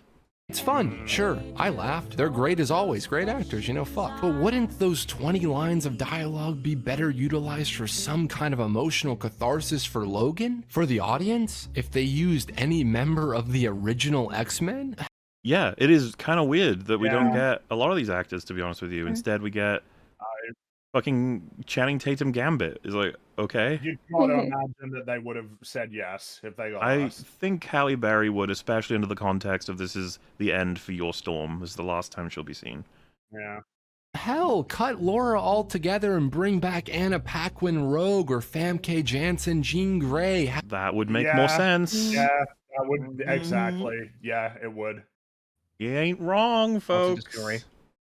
Have them be the one to appear and assure Logan that there's still good in him. That works not only as a cool fan service moment, but as a send-off to these characters we haven't seen in a long time, and does not in any way step on the emotional beats of James Mangold's film. But the greatest gag of all, being that the images, the shots in that montage, were the most visually exciting frames in the movie. True. Or maybe I'm just being mean at this point. No, it's an ugly movie. there's a lot of cool shots in the other X-Men films, like across the board. This was visually so boring. I don't Yeah. remember a shot from it. Yeah, just stagnant wide shots as usual. Mm-hmm. And void. And void, lots of void. Say this every video. I know you're sick of hearing me say this, and I don't want to beat a dead horse more than I already. Just say it, buddy. Just say it. Yeah, just say it. You can Just say it. We the believe words. in you. Look, we had to suffer through like 20 minutes of preamble for you to say the things. Just say the things. Man, whatever you say, it is not going to be nearly as profound as you think it is. So just say it and say it both the time. Have, but these things, even when they were genuinely nonsensical in terms of narrative, actually used to look. Okay, here's a fun editing trip and tick from Rags the Doggo. Ooh. All right, so when you want people to pay attention to the words that you're saying, don't have faintly understandable lyrics of a song playing in the background, because people's brains, they're like, oh shit, which of these two voices do I need to be listening to? Because the lyrics and the music, you can clearly, like, I could focus on them and hear what the lady's saying, but you're also talking. I have two voices that are He being also had a projected clip at me. in there. So he's talking, then audio that comes from a clip in there, and then the backing track is voice. I get it, because you're right. Voice. The thing for me is I'm trying to tune her out so I can properly listen to him, which isn't supposed. But by tuning her out, you have to kind of like you have to focus on his voice, because if you try to tune her out, now you're thinking about her and she's saying words, and your brain is subconsciously like, "Hey, those words have meanings." And Well, I'm I like, was going to "Stop, say, brain." if I'm successful, that I have tuned her out and I'm ignoring her, that completely defeats the point of her even being there. You know what I mean? Like, he's supposed to have a complementary track, not a one that I'm trying to avoid being there at all. Yeah, at least with Ave Maria, you're not like, oh yeah, Dominus tecum benedictus fructus ventri uteri Jesus. So yeah, I know what that means. Of course, the Latin phrase. Yeah, of course. The Hail Yeah, Mary. 100%. Like, no, it's like, but no, this woman's speaking English. That's my language, baby. I know that one. It's really causing me to fucking drift and just not take anything in at all. It's been a tough ride. This why it one. had to be there. Rags, do you know the lyrics to Ave Maria? Well, yeah, it's just the Hail Mary in Latin. Oh, okay. We learned it in Latin class. Yeah, Ave Maria. You Grazia sing it plena. like the Riddler. Oh, I forget how he sings it. Beautifully. In the Batman. Yes. I'd have to. I remember when he's behind the glass. When even Batman is screaming at you, "What have you done?" while bashing against the glass. Can you like keep tempo? Can you do that? Yeah. That's the famous "Does he know" scene. Yes, that's right. The famous "Does he know" scene. Yeah. This is not how this is supposed to go. Flat down. Look, all right. It's interesting line delivery. Yes, yes, it is truly. He's the Riddler's a kooky. He's a wacky guy. All right. Dude, the Batman had so many good shots, though. God damn, that's a beautiful movie. Like, I mean, the lighting. It had one of the best trailers I've ever seen. That's for sure, and a lot of really awesome shots. You are right. In the opening, like Fraser. What was it? The opening, like 5-10 minutes of that movie is like some of the most peakest Batman content ever. Yeah, it's kind of amazing. It's so good. Oh man. Anyway, HiTop. Back to HiTop. Bring it home, bud. Cool in terms of narrative, actually used to look like movies. Blade 1, 2, even fucking Trinity had better set design. Elektra had far better lighting. Daredevil is a straight banger. The original X-Men movies, first class. Man, was a straight banger? Was Daredevil a straight banger? It was 2000s. Let's just say that. It was very 2000s. Days of Future Past, the Wolverine, Logan, all had cinematography that actually said something, that used the visual language and absurdly large budget to do something. That scene's fantastic. Mm-hmm. Oh man, interesting, exciting, and I love these movies. It's a lot of them. It's a lot of fun to be had. Evocative with the camera. This is why the on-screen multiverse. Oh, Oh no! There he is. Jump scare. The lad. The true Batman. There he is. Superman. The almost birthday boy. No. No. Did we I deserve think this? I need to give it to him. This was a good contrasting clip Oh, yeah. to pick. To drive his point home. Yeah. First Bad. looks and I don't know feels. though. I think the worst shot is that one where they get out of the Batmobile and when they're in the desert. You know, Oh, like, it's like them running into the battle. That looks really bad. Horrific. God, the Oh, flag. that That was a bad. horrible movie. Damn.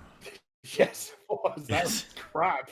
So uncannily boring, forcing a filmmaker like Sam Raimi, you thought I wasn't gonna mention him, forcing his heightened individualized choices he took with his Spider-Man adaptations into John Watt's medium shot green screen Feige-owned rental home will never. I am never going to. Sam Raimi has a better eye than John Watts, whoever. Well, John Definitely. Watts plus whoever his cinematographer was, I guess. but the contempt really seeps through, don't it? Oh, well, I think that's fair. I like the thing about the Spider-Man films, the 2000s ones, they are kind of gorgeous. Oh yeah, I mean they look great. I guess it's just that I wish that the cool shots that are present in the new Spider-Man films got like some amount of attention. The Mysterio sequence is really cool. Well, when visually. the J. Jonah Jameson one, right, where he's this raining in the city, that shot's yeah, fantastic. that one's really cool. Homecoming's got a lot of cool shots as well. Ever feel right on a visual level, forcing Tim Burton's gothic noir Batman into a blue screen postmodern. Oh. Jesus.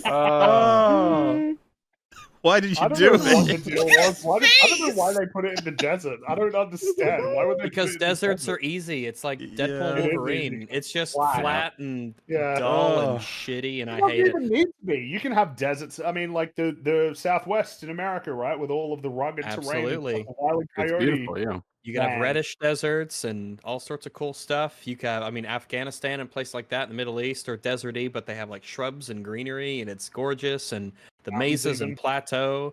Ever been to Mesa Verde? It's a really cool place. A lot of cool stuff going on out there. The Grand Canyon, oof, gorgeous. Dude, this shot. It's What just, about yeah. Remember when Batman kills himself when his plane won't work right? It's over.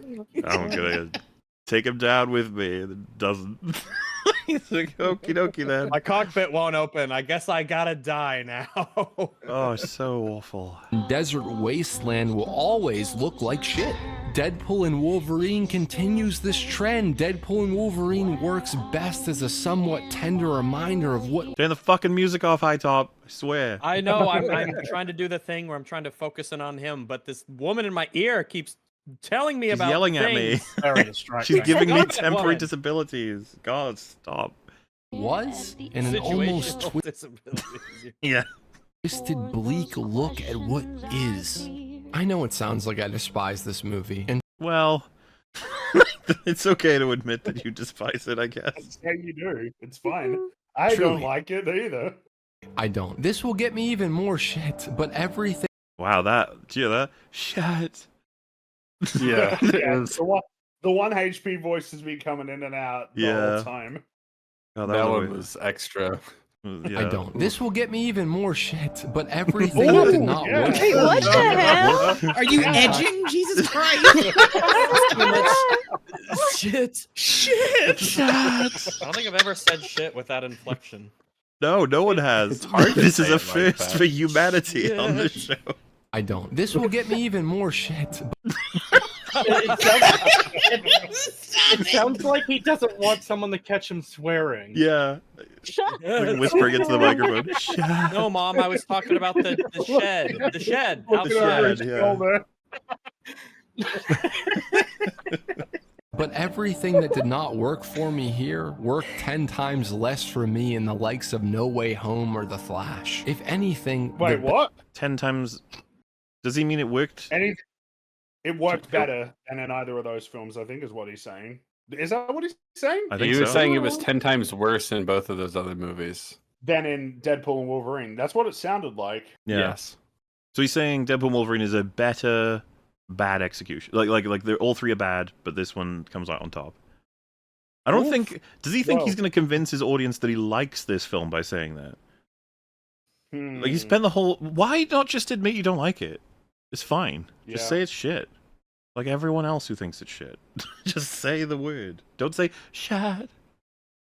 Best thing I can say about Deadpool and Wolverine is that what works is what always has, and it's right there in the title. Hugh Jackman is Wolverine, even when the script can't figure out anything new to do with him, and Ryan Reynolds truly loves Deadpool in a way that will always make me want to see what Wade Wilson is up to. I don't mean to be mean, I never do. Will you stop How many times has he groveling, said please? Honestly, meanness is fine sometimes. Just be a little mean, man. It's okay. You'll make it. Remember when you said you'd rather Just kill say it's a yourself fucking twice piece of over than watch shit. a Sean Levy movie? Like, you could just keep saying that. You don't have to be like, I'm sorry to be mean. I guess what I'm trying to get across is that I am the target audience. I am the kid who grew up watching the Fox and Sony universes bring these guys to life. I am the kid who loved and still loves the early days of the MCU. I still love a lot of their newer movies. I still am deeply invested in some of their characters. Even if it's true and I do feel all those things, I can't. Man. All those things. I deeply care. I am the target. He's crawled across the floor. He's been shot 17 times. He's just like, no. Cannot help but feel the still ever-growing corporate cynicism that lurks behind these movies. Yeah, it's always been there from the very, very beginning, but they used to try to hide it better. Now it's out. That's kind of funny. This horrible monster's always been there, but at least they put a few fucking, sheets over it. It wasn't scary as much as it is now.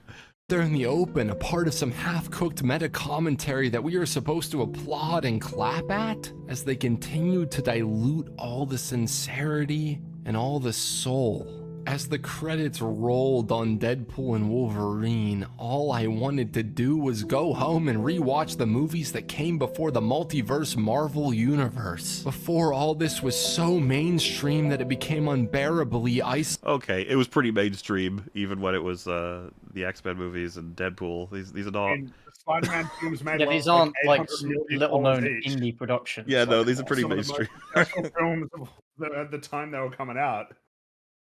isolating. I wanted to rewatch the movies that did not feel the need to justify their own existence, that did not feel the need to pander to a universe that has fallen so far from the thrilling highs it used to soar at. Movies that I know, right? Soar at? Why if the script was really like not good, yeah, if it was really good, then I wouldn't mind it as much. But soar at? I think I'd still mind it somewhat because it just doesn't sound sincere to me. Maybe it's because I've seen so many of these. If there was more skillfulness in the construction of it, then there might be something I could appreciate a bit more. But like, come on, man. underneath all the spectacle, all the action, were very human stories about what it's like to feel different. But for now, it sadly seems we won't get back to that baseline for a very long time. There are always... Yeah, where have you been, man? We've been complaining about this for ages. But, you know, hey, happy to have you. And always will be exceptions. I guess I'm sad that something I viewed as an exception now has to play by the rules in order to maintain relevancy. Even when we joke, when we acknowledge how far we've stumbled, how far we've lost our way, that doesn't change the fact that we just can't seem to find our way back. These fucking hell. Jesus Christ. God, grow up. Stop it. Holy shit. It's just so funny how everyone's getting... You don't even need to explain it. Everyone's feeling it. It hurts. It'll stab in your brain. Like this, you know, like when you go see a movie and on the drive back home, you feel profound after watching a new movie. That's how he's stuck all the time. That's his life. Is that is that 7-minute drive back home. That's his entire existence. It never wears off. That's him. And that's partly why I'm pausing. Is like, I need a few seconds of not that. Just fill me with anything else, please. Understandable. You still believe? Just because someone stumbles, loses their way, it doesn't mean they're lost forever. I'm just being careful about fucking copyright, I guess. I don't know, but sure. He's saying that we can come back, guys. It's not over. Agreed. Definitely. My heart is so big right now, guys. Oh. Wait, what happens in the rest of this video? It's on silence. And no. Oh no. Oh, is that it? Oh, Patreon. Okay. Well, there we are. Thank We did God. it. It's kind of a fascinating one because the overarching opinion of Deadpool Wolverine kind of bad, yo. It's like, yeah. And then the arguments, it's like, yeah, I mean, I guess I agree with that one. Oh, whoa. All right, chill on that one. I'm sorry, there. he I took don't think that's fucking very effective. ages to get to substantive stuff. He just kept broadly very complaining, which you could. Oh, yeah, I seriously think you should flip those. Get the broad complaints later, where you've shown the evidence for it. If you know what I mean. Well, it's kind of like if people aren't on your side right from the get-go, then spending like 10 minutes talking about how Sean Levi is like generic is probably not. It's just not gonna. That's not a good way to start. Please don't do any more Especially 6-hour if- videos.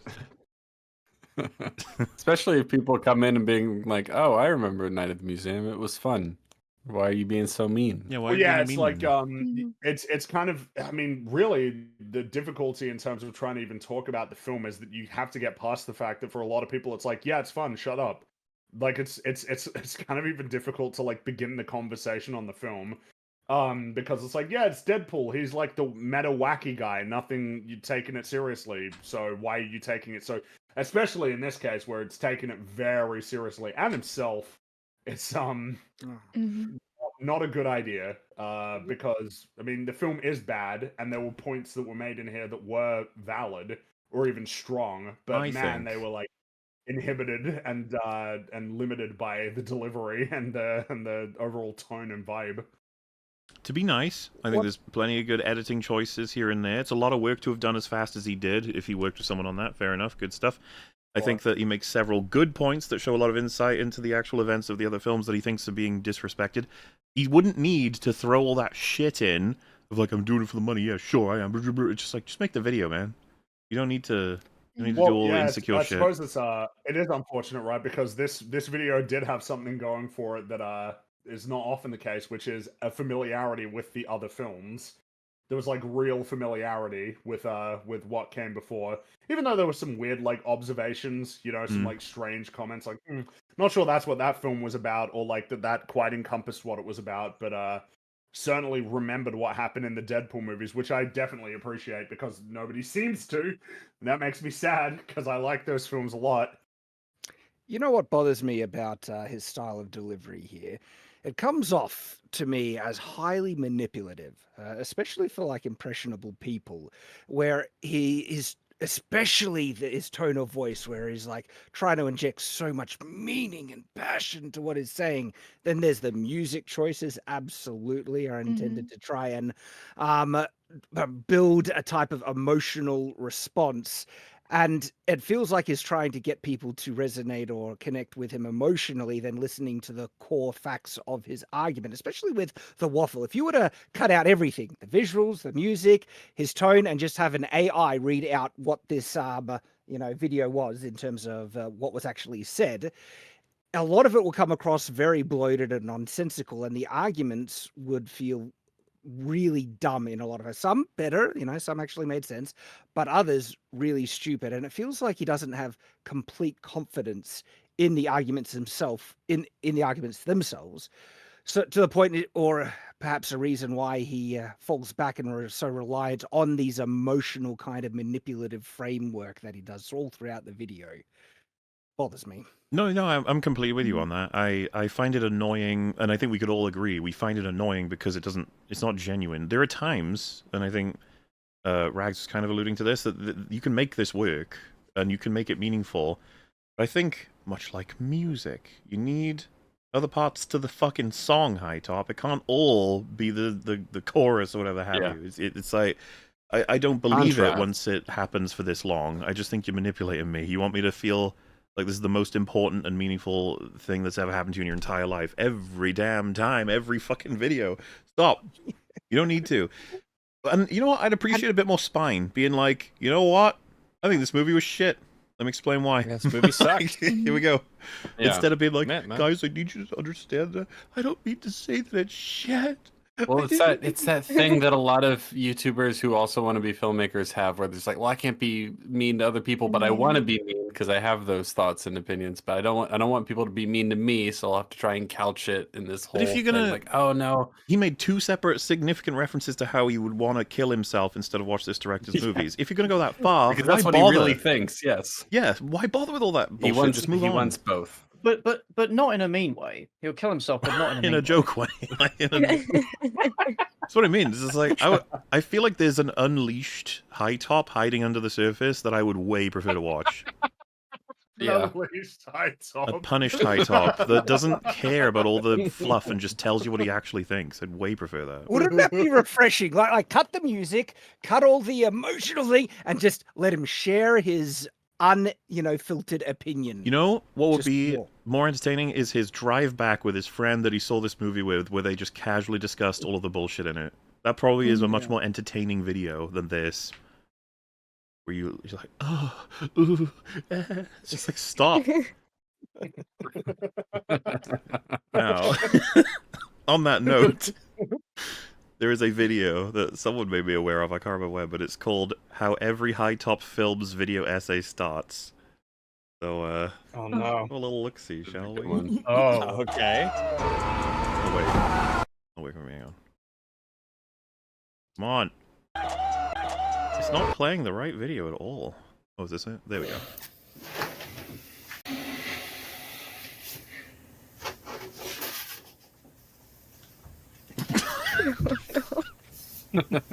That's I've seen this. This is amazing.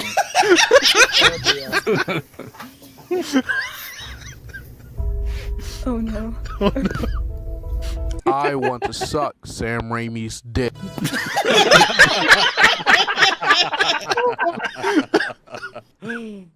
Yes. Already, it's just pure Kino. Nice.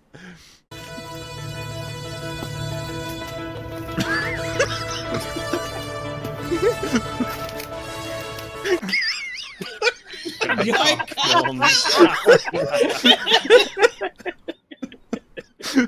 love how poorly cut out it all is as well. Hey, hi, how you doing? I'm Alex. Ever since Spider-Man I He's already cracked it. was a kid, I've loved Spider-Man, which is why I've made like 20 videos about it. Growing up, I learned so many lessons from Spider-Man. How to cry. Love. How to beat the shit out of my girlfriend. How to stalk women every day. Oh no. Oh my god. My girlfriend. How to stalk women. Every day I wake up in my Spidey Whiteys, eat my Spider-Man toasted oat cereal, fuck my girlfriend with Spider-Man themed condoms, and then pray to my mural of Bruce Campbell in my bedroom. People used to make fun of me. They called me Fatty, Sumo, Kingpin, Butterball, Big Bitch, Large Drinking Land Whale. Large Drinking Land Whale. He's got the Spider-Man font. And the kid who jerks off to Spider-Man. Spider-Man. That's not a good name to be known by. But I didn't care. Also, occasionally I will flash big words on the screen in tune with when I enunciate certain words to show that I mean business. But I didn't care because of one lesson Stan Lee had permeate throughout all of his stories. Well, you see, when I had Steve Ditko create Spider-Man, I wanted him to stand out from the other superheroes. I wanted to make him a bitch. And that's why I love him. Stanley quote. Spider-Man has no drip. He bags no bitches.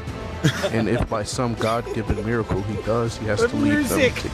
He has to leave The them. music volume is accurate. The music is on point. Oh, dear. Being Spider-Man. People walk all over him, treat him like shit, and he gets his ass beat every single day. All to keep being...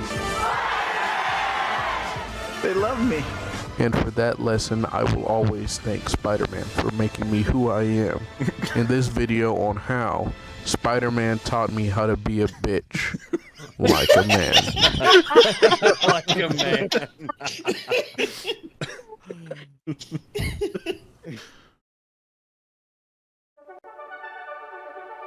Oh, I needed that. Oh, it's perfect after watching. Oh, that's really good. What is this little dancing animation? What the play it? Play it. Well, wait. I was going to say, like so a man? the channel is K Fillet for anybody who's curious. It's called How Every High Top Films Video Essay Starts, and it's so fucking perfect to watch after watching a High Top video. And by the way, High Top said he loved this video too, so you know it's all chill. It's all in good fun.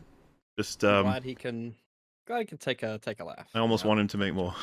It's just so perfect.